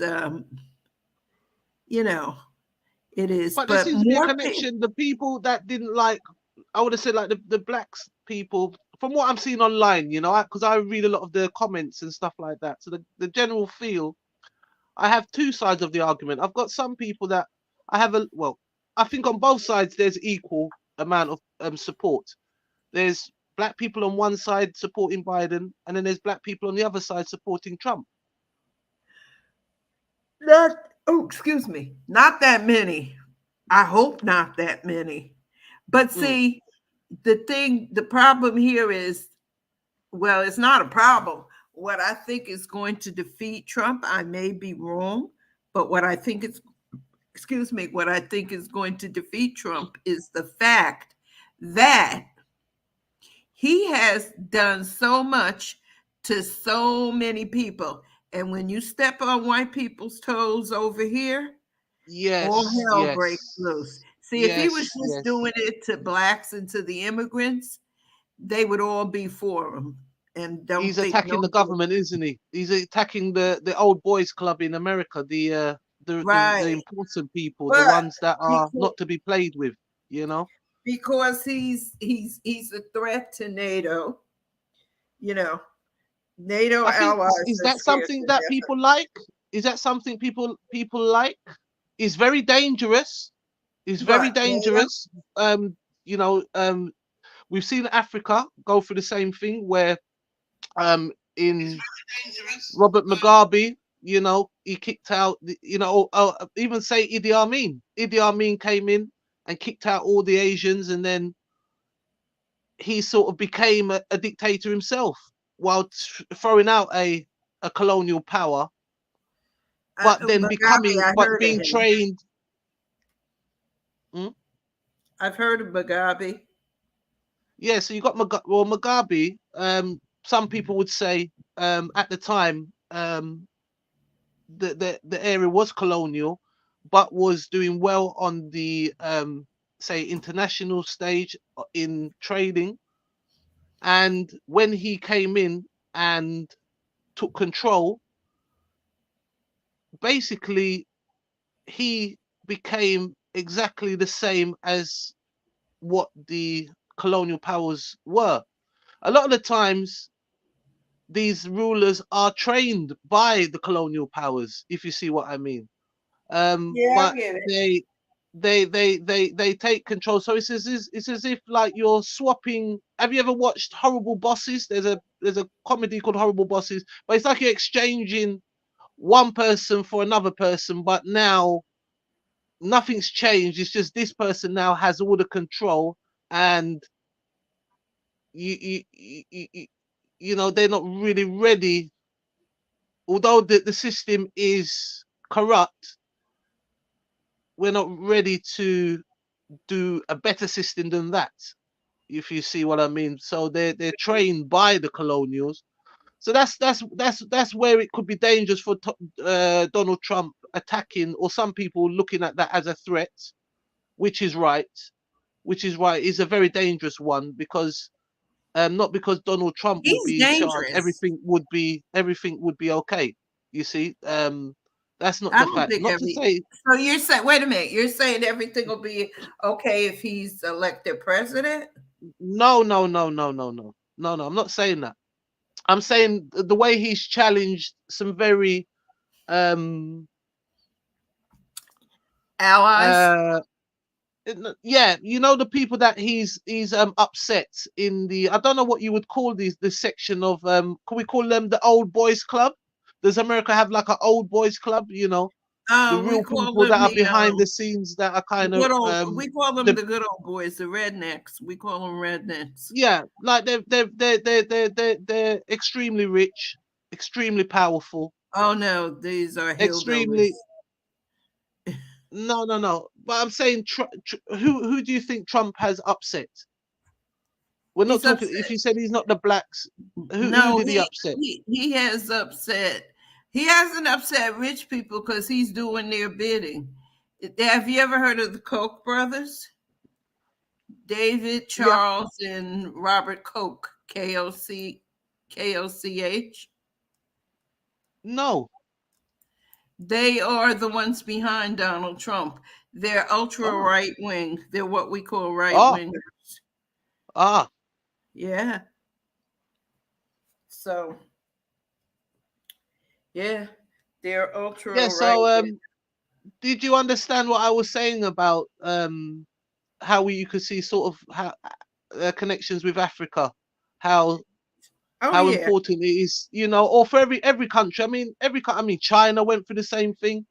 Russia went through the same thing. This country went through the same thing. There is no country that hasn't gone through turmoil, bloodshed, for the people that you see in charge now, for them to get there. They didn't get there by shaking hands, you know, and a lot of these people are responsible for a lot of wrong things that are happening in the world today.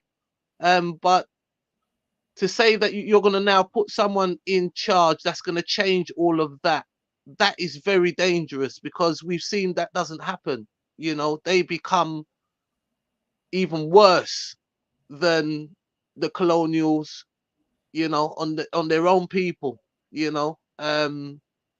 So America is, I think it's always going to be uh,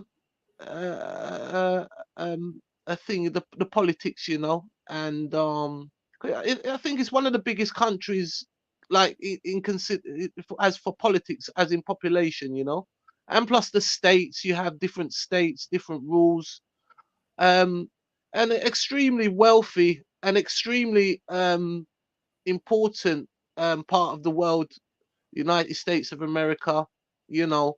Um, Everybody's flocking there now, you know. It's always been that place of greatness, you know, and they strive on that. Oh, So America. Yeah. yeah, so we wish them, we just wish that the politics, you know, help the people, you know, because it all filters down to our experience, you know, our experience, because of what they do up there, you know, it trickles down, and you know, it can be devastating, you know. um for myself in the UK, we see a lot of the politicians are not really in tune with the people, you know. They're like exactly like, say, the politics in Jamaica, or the politics across the whole globe, you know. Especially nowadays, that the politicians seem to be even far from the people, where before we had some people that remembered the days when you didn't have anything, or you know, the hardships of life and the other side of the coin. And it doesn't take much, you know. You know, I think it comes down to sharing, and I just don't. I'm not sure what their aim is, but it's not working out. You see, you know, No. this kind of monopoly of a small minority of people, the control over the world is really unfair. You know, and we have a lot of people suffering, and we all go through different forms of suffering. And you could even be in America and be suffering more than someone, say, in a in the poor parts of Latin America. You know, some people could even see some sort of similarities. You know, you know, Yeah. jobs, no jobs, poor neighborhoods, you know, drug infested, Oh yeah. lots of guns, and you know, and also lots of you know, like Jamaica follows America.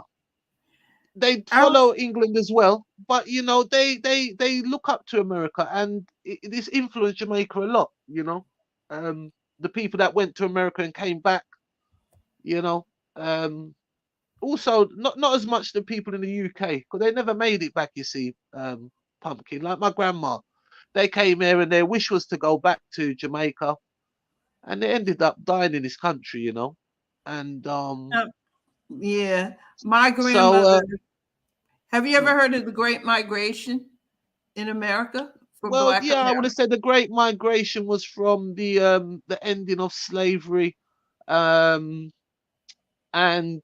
the mass migration of um, you know, the black population, especially moving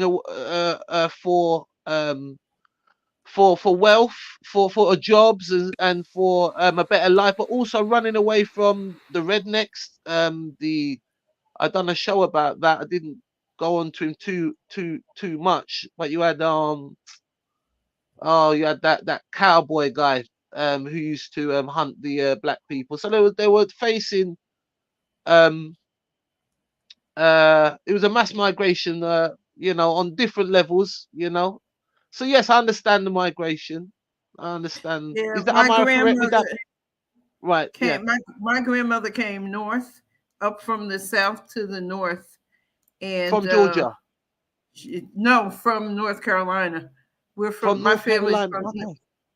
And North what year Carolina. was this? When they did this was in the 1920s during the Great Depression. Because my grandmother had her own house and her own You also business. had She the was a Great Depression. caterer, and the You remember? Depression took Yeah. everything. Yeah. Oh, I Because you don't remember the. remember. My family did. Yeah. Well, no, I'm just looking back in the history. I think it was Dorothy Lane, the photographer, done some pictures of the Great Depression. Of Right. America, which devastated, you know, everyone down in that region, black, white, and whoever, you know, whoever could, you know, in that Dust Bowl, and that was caused by, you know, the Wild West, the cattle rearing, you know, also the killing of certain animals, the buffaloes, you know, running out.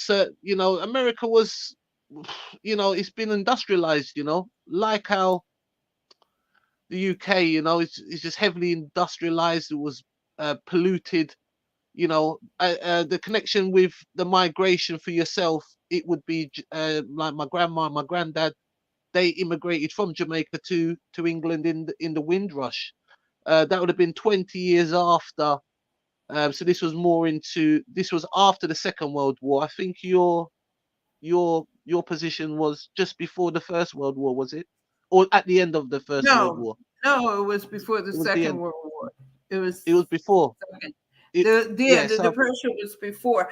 The war is what brought the United States out of the Depression. The wartime economy. Selling the ammunition. So right. So 1920. So what were they doing in It was 29. North Carolina? I mean, when she was a child, what was she? What My was she doing? grandmother. Yeah. They did what I mean. North Carolina was it was as prejudiced as the you know, it was So what what it was the was. economy? The economy was what were they working or? No, well for black people it was very, you know, they worked as servants in people's houses and stuff like that. Okay. It was segregated. It was all segregated. And they made like they had this thing, they called it they were maids, and stuff, and they worked and they got $30 a month. So it was cheap labor. And this Yeah. money would be used for the children to go to school or for food, or what could $30 get you? My in mother 1920. my mother said it was very cheap then. Yeah, and I When bet she the said quality you of could stuff get was good.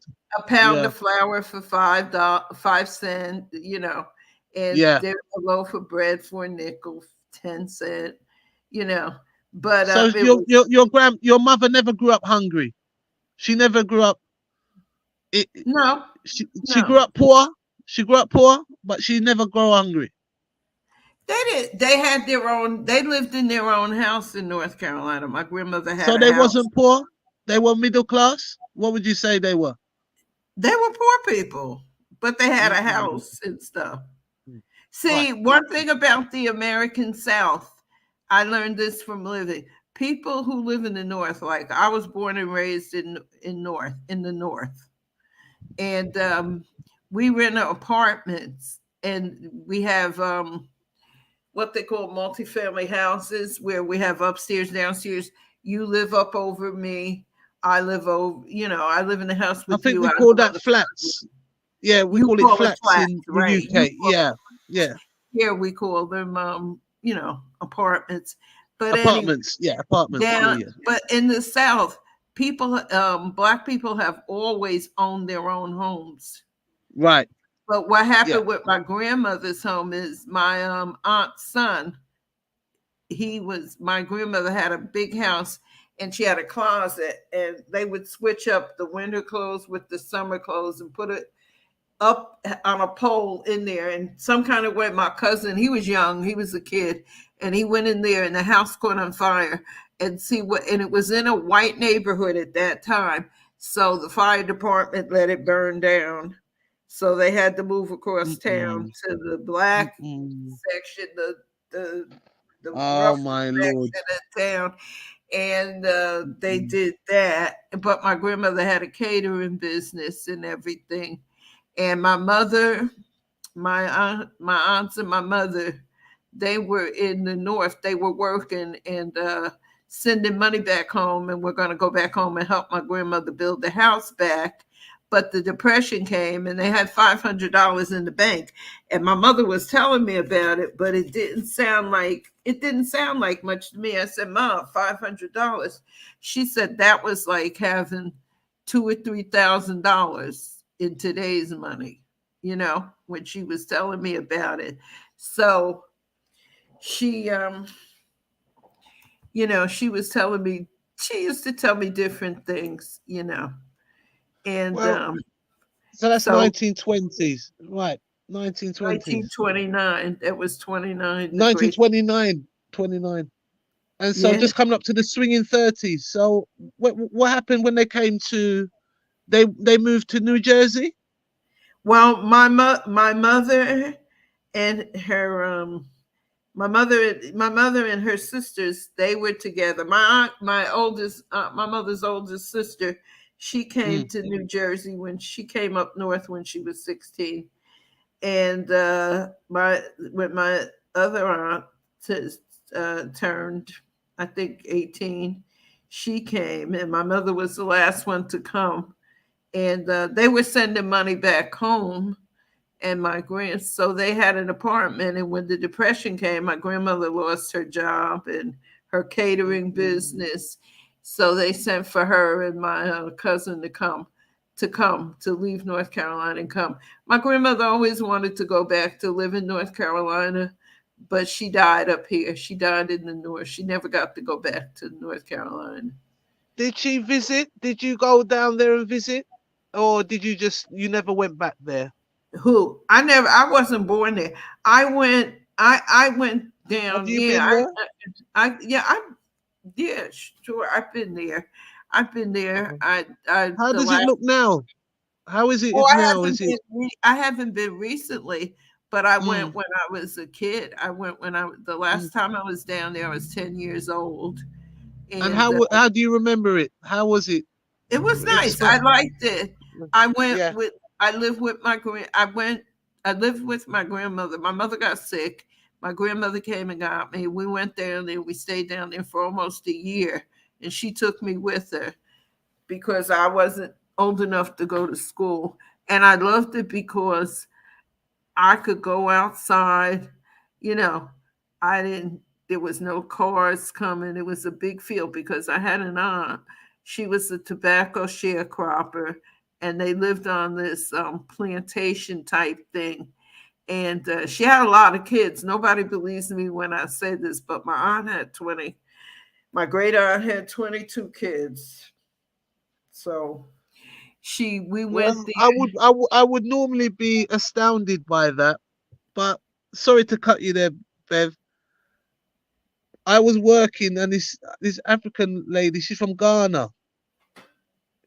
I asked her how many brothers and sisters she had. She said 62. Oh, that's been multiple women. And no Yes. one woman had 6. Well, No. my aunt had 22 kids. One. all by the Oh same- well. Okay. One. Whoa. How did she?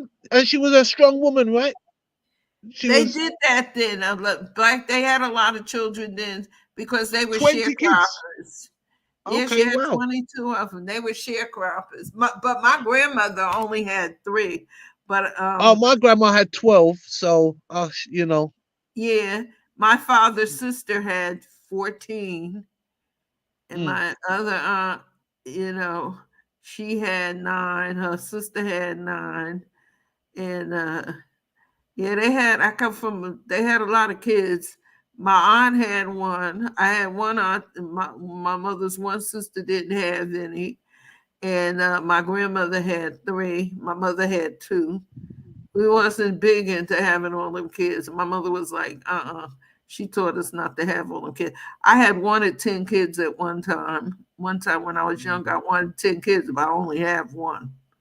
I have 1 son and 4 granddaughters. So, we don't do the big. yeah. So But I so love that them was. stuff.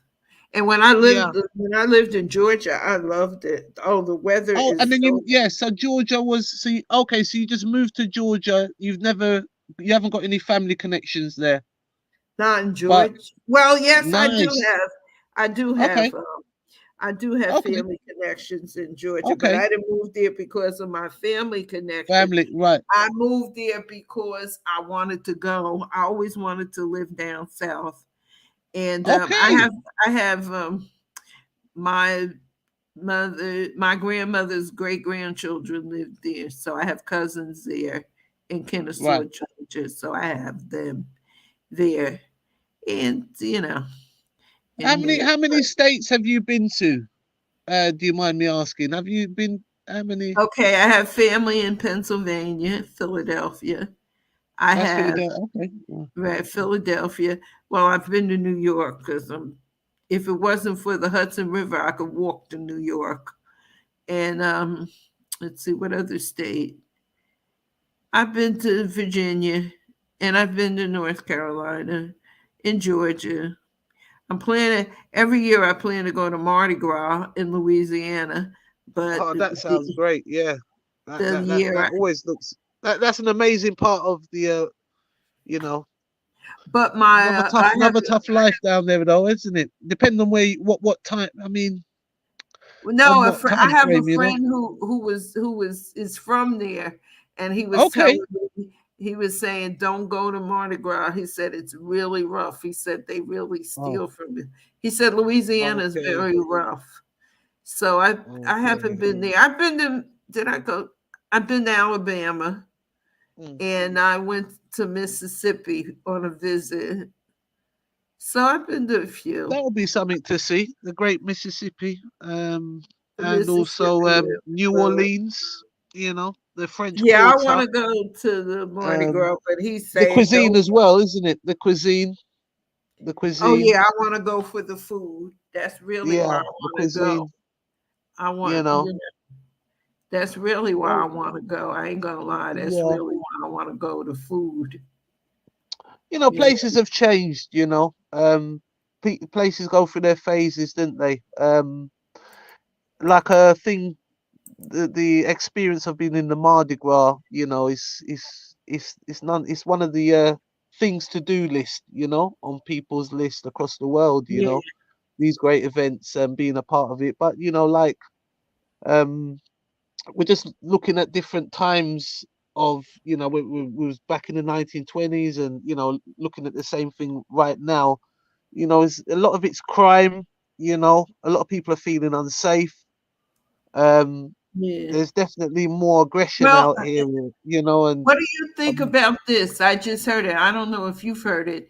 The State Department, United States State Department, has given Jamaica a 3 warning for people not to go there well, there you because of go. crime. Well, there you To go. Jamaica.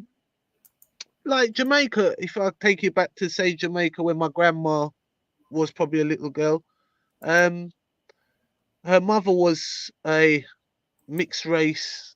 So my grandma had, somewhere would have been a white man, right? And but it was this woman only slept with black men. She never kept. Well, I think she only was with my grandfather. I'm not sure if she was with any other man. That would have been my great grandmother, but she was a racist woman, you know, in Jamaica. Right. But she only had, well, all her children were from a black man, my great grandfather. And in those times, you wouldn't close your door, you wouldn't lock your door or anything. Doors were open. You know, people used to Right. live quite a peaceful life. It was hard. It was very rural, I imagine, very rural. My grandma had to walk to the market to sell. You know, she's a very strong woman. What I remember of my grandmother, you know, being in the UK, you know, and we're talking 1913, around that time. My grandma was born, and then, you know, then she came to the UK in the 1940s, which was a really rough place after the Right. bombings in the war. Also, as you said about the Americas I coming out of the depression because of you know, because of the I wanted First World you War. to Yeah, go see on. this. I Where is wanted that? you to see this. This is in Philadelphia on Kensington Avenue in Oh Philadelphia. yes, I know this place. This is where the drug addicts are. Oh, you know about it. Do they have any of this in in England? Yes, but on a different level. There's areas. I mean, I'm in the UK. Drugs and crime. It may not be as much gun crime, but a lot of knife crime and a lot of drug abuse. The UK is going through one of the worst economical modern history. You know, we are, you know, we're in a recession. We've always had problems with heroin, especially the whites suffer with the heroin abuse. Um, Parts of London have high rates of heroin abuse, but out of London, you know, in the suburbs, there is places like that. Not on this level, but we do have a growing trend of people sleeping on the streets more.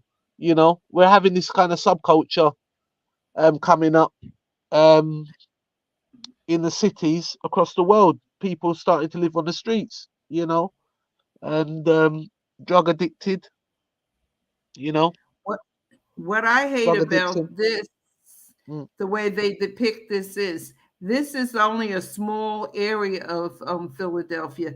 My Yeah, family lives in Philadelphia. This is an area, this is the northern part of the city. This is not all of Philadelphia.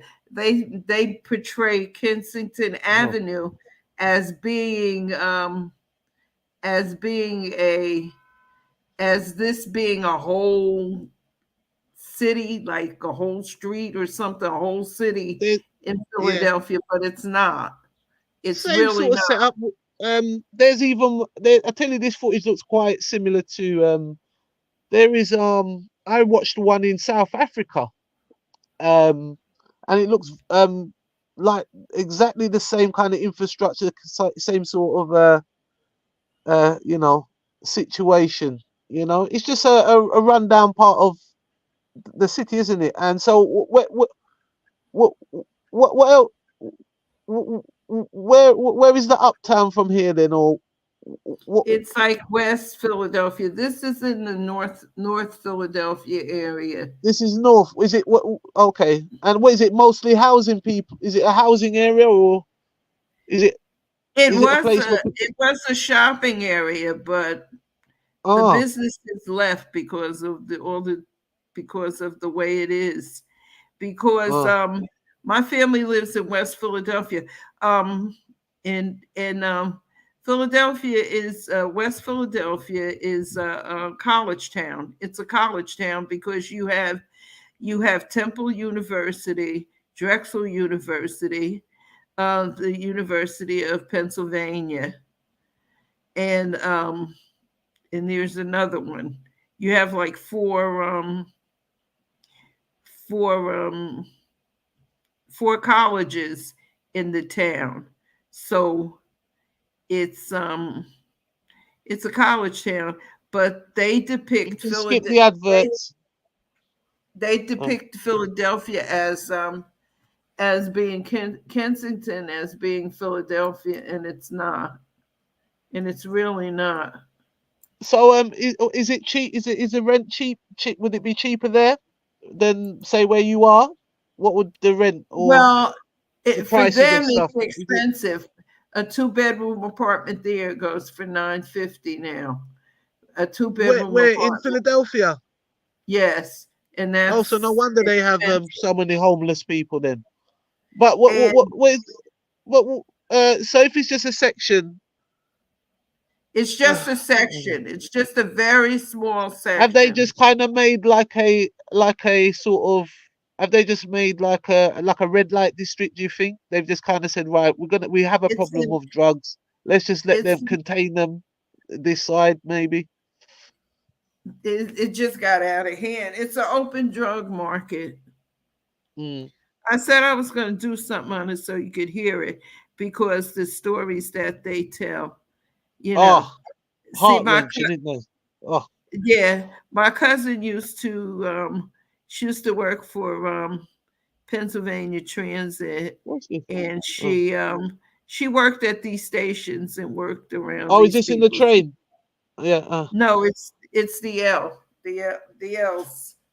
It's the L station, and she gave Okay. out the money and stuff, so she So- had to go down there and work in it. Mm. But they don't live like, my family don't live like that. Oh no, it's just a certain area. It's just a small area. It's a small section, Right, okay. the northern section. But the way they portray it, they make people think it's a whole big part of the city. No, it's not, because West Philadelphia it's college town.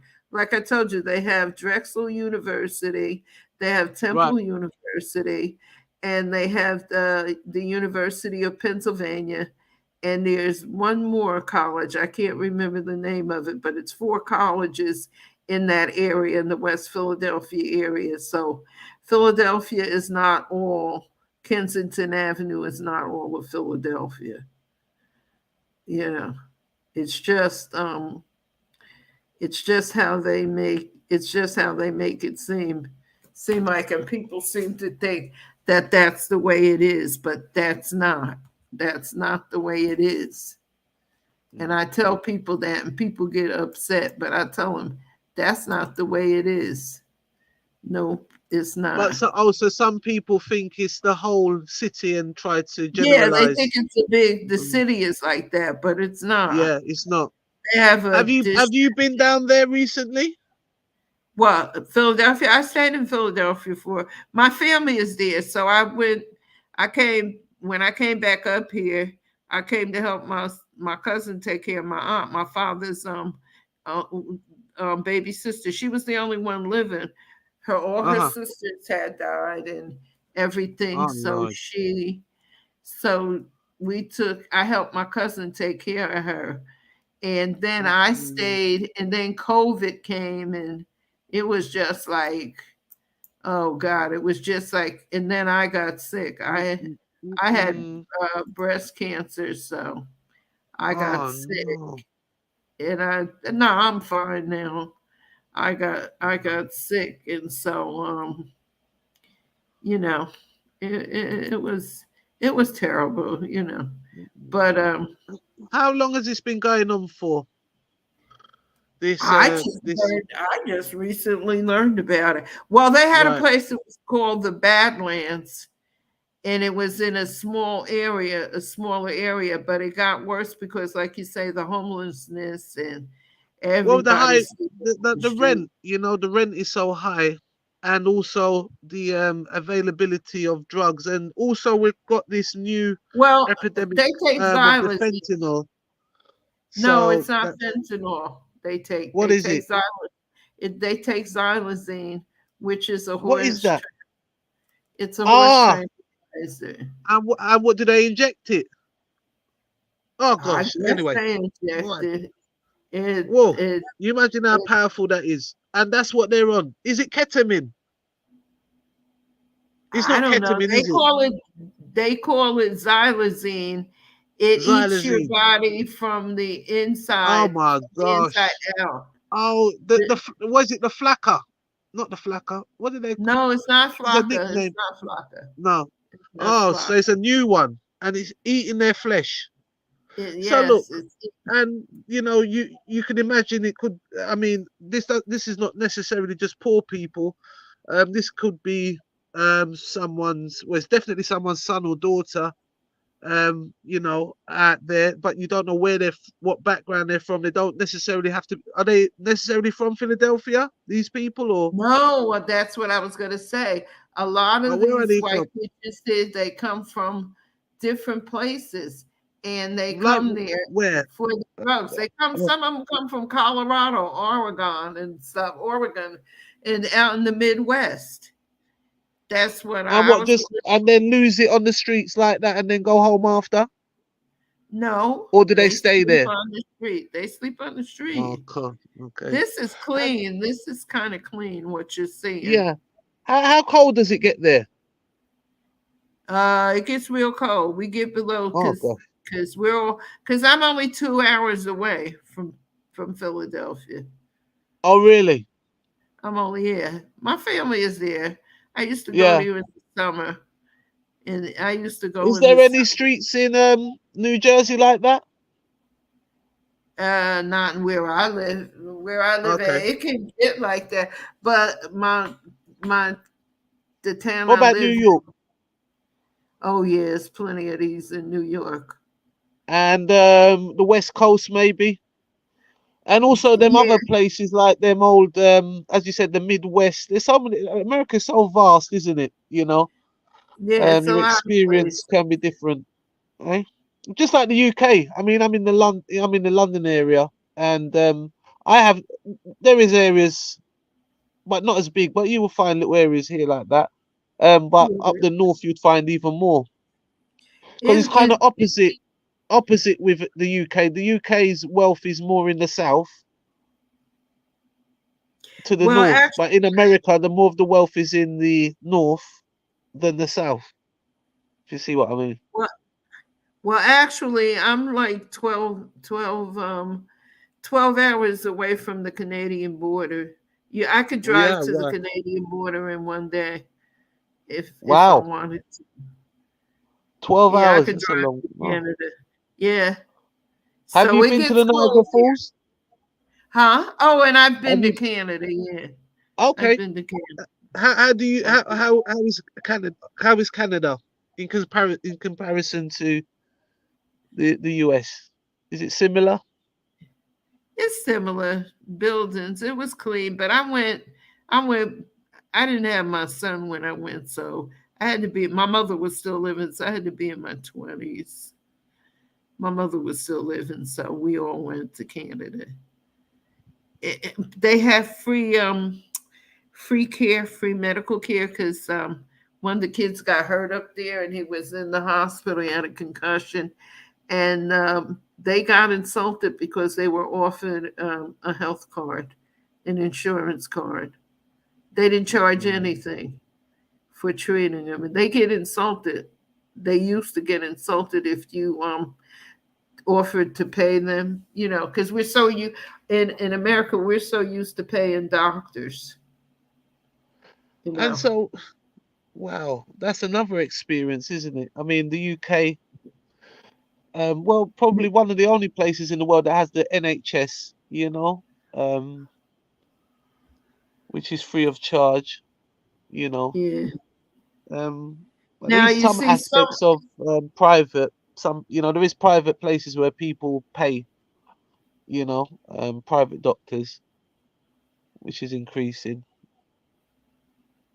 Some people don't use the NHS. Yeah. So this street is kind of clean because some of the people, you see the people, they stand out there, but they do clean the streets, you know. Yeah, Then you yeah, got it's improved, that's isn't it? good. It's improving. It's improving. No, this is just one of the better videos. I Better was looking places. for the Right. better It's nice. places. Ah, it's So got it's some kind nice of, street artwork yeah. there. Oh.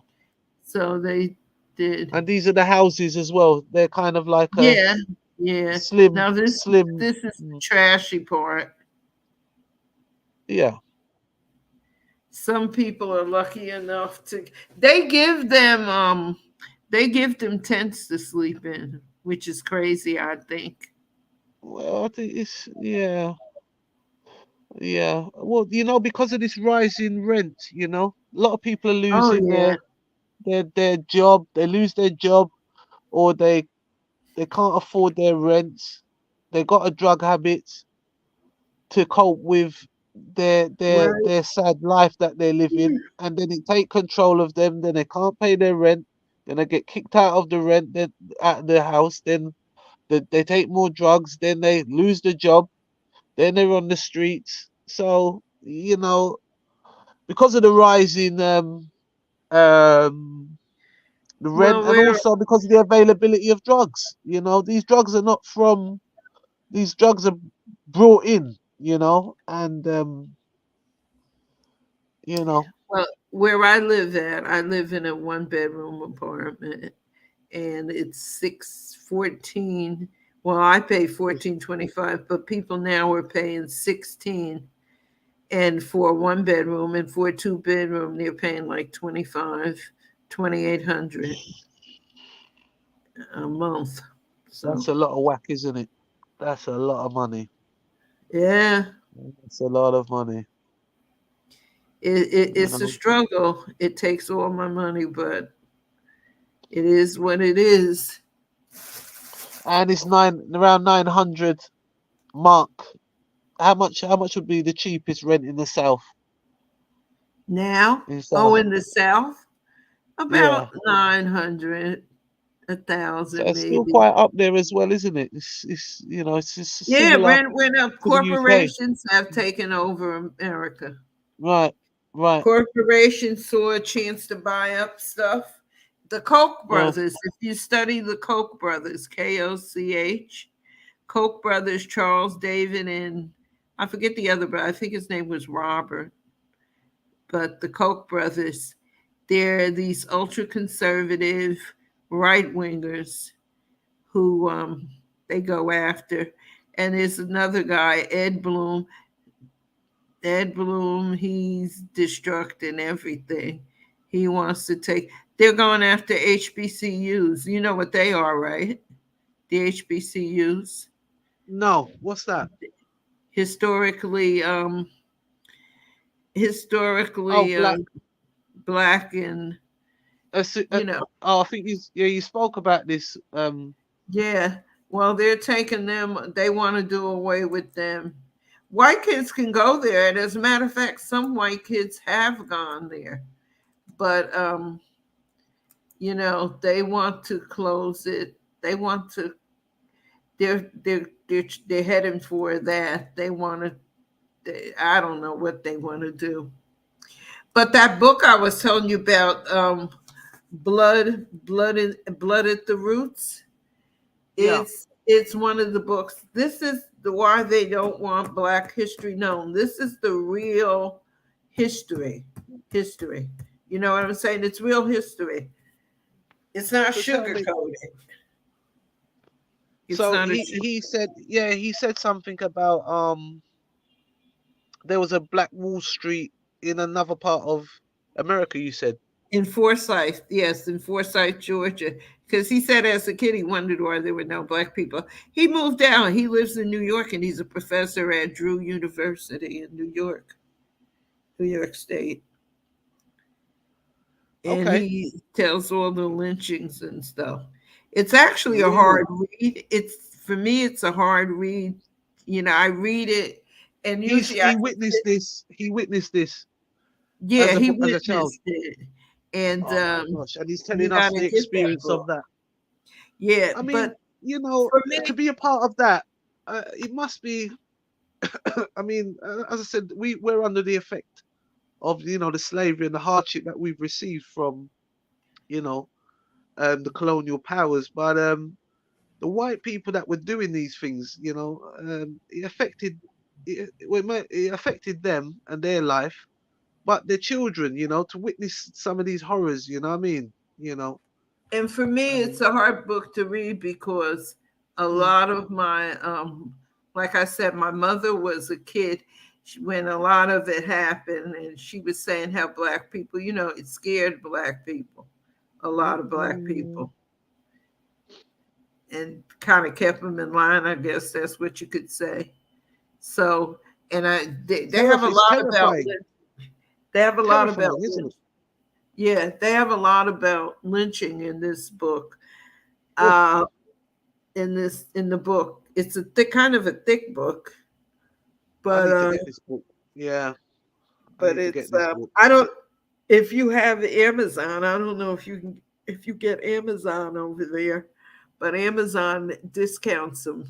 Like this Yeah, was I'll a check 30. it. Yeah. So what's his stance on what was his recollections? I mean, could I you tell haven't us gotten into it. I'm going to discuss the book too. I'm going to you want to discuss discuss it it? as I read Yeah. it. Is there an audio book of it? Is there an audio book? It probably is. I'll have to check. If you go I'll to check and Amazon, if you I'll go to put it in the Amazon, they comments. offer audio books also. Yeah, So that's it might be an audio, but I like the hardcover. Is it an old book? Excuse me? Is it an old book? When did this book come out? Let me see. When did they release this book? Is it a new book? Is it something that's come out recently? I don't know. I Ah, never thought of okay, it. okay. I gotta look at Right. it. I have it with And me. the guy's a professor now in New York, in the north somewhere. Oh, it's not old because they said Right. it was. I see Blood at the Roots. It was copyright. It came out in 2016, so it's not that old. No, it's recent. It's a recent book. It's a Yeah, recent book. it's a recent It's a book. recent book. Oh.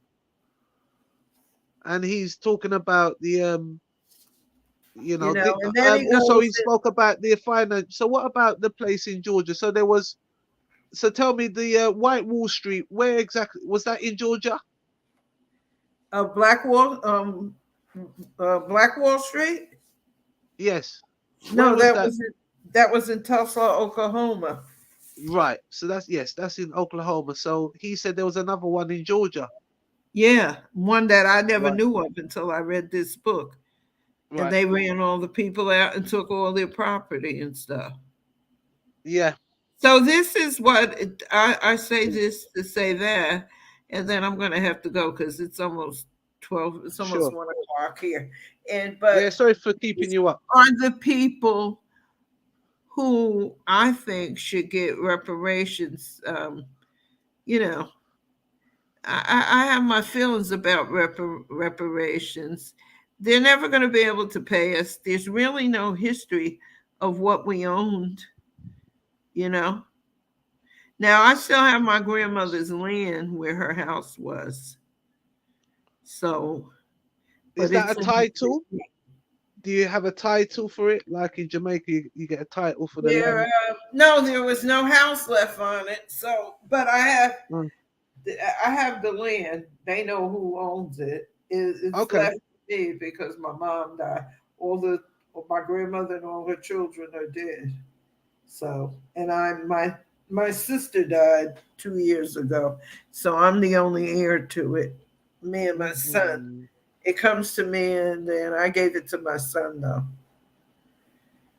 So that's what So it is. reparations not going to be not going to be easy. Not going to be easy, is it? It's not going to come in my lifetime. I know that. I know reparations will never come in my lifetime. How long have they been asking for reparations? I don't. How long? When did they start? Who I don't have a clue about this. I've just heard about it. I really don't have a clue about reparations because I never thought of it like that. Yeah, seems to be a new thing, isn't it? American blacks, I'll say this, and people get mad when I say it. First, you have to build an economic base. If you're going to get this, if you're going to get these things, you have to build an economic base. And by that, I mean, we have no economic, we don't have the, what do they call it? It's a name for it, but we don't have it in here. We definitely don't have it. So that would help. That would definitely help, wouldn't you it? have to build up for it. If they gave it to us now, what would people really do with the money? You see what I'm saying? They'd spend it frivolously. You know, Jade, it was good. Nothing changed though, but that's how we are. And what he was, that's why that Black Economics financial literacy. We good. need financial literacy in our communities. Yeah. We support Gucci and making people rich, but we don't know how to make ourselves rich. But you know, the 1980s came with the materialism, you know, and this mass materialism, you know. Right. So it's, you know, and the people not earning any money. Now you can afford it, you know. But that's a waste of money. And It is. It is. It is. It is. It is. That's definitely right. So have you got the your the copy and paste thing, and you know, you can always put some on private. You can put some on private, you know. You know, you can say, "Oh, this was down now." When I do my other one, I do my other one tomorrow night, you'll see. Okay, so that's a good practice then. About 9:30, because I should be winding down, and you will see.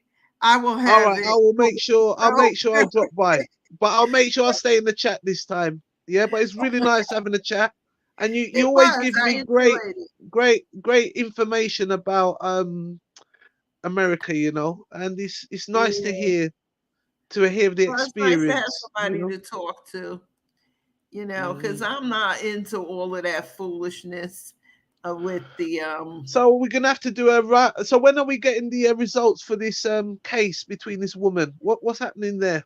Oh, we gotta wait. What stage are we? 2 weeks. Okay. A week 2 weeks from this Friday coming. And when is what about how is Biden? What's happening with Biden, and when will be showdown? That'll be November. So that's going to be November, back in the winter. Right. Oh gosh. Yeah. Where do they do the? Is it in Washington? They deliver the results. Is it from Washington? No, it if comes you win in the presidency.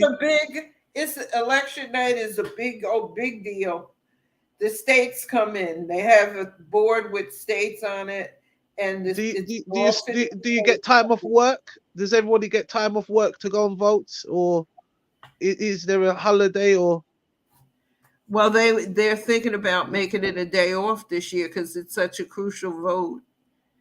And what would you do? And what would you do? You just go to a polling station, and you just do your vote somewhere close by. Yeah. Right. Okay. Yeah. Okay, okay. So that's going to be this. It's a big year, isn't it? 2024, and Oh, also, yeah. you know, we've had Nature Boy being convicted, and they said life. I don't know what that means. Life, because in the UK, Now, if you get a life can he get sentence, life it's 20. without the Yeah. life So how without? long? How long Now, I is was that? going to tell you, life without parole is a lifetime. Life with parole, say after serving 25 years, you become eligible for parole. That's how it works. It works. So How he's many never years? coming out of prison again. If they said life without parole, he's never coming home. Well, Now, if they that's said 25 years to life, he would have to do 25 years before he would even become eligible for parole. I know a yeah, kid Puff that Daddy. Yeah, you got him. You got Puff Daddy. Who else you had? I When don't did know. I Prince don't die? follow You know. all of that. I don't. Yeah. So. Well, yeah, we can have another chat. All right, Jay. I'm gonna I shoot off. appreciate it. You have a I good have night. to go. You have a good All right, night. take I care. enjoyed you. Thanks for coming. All right, bye.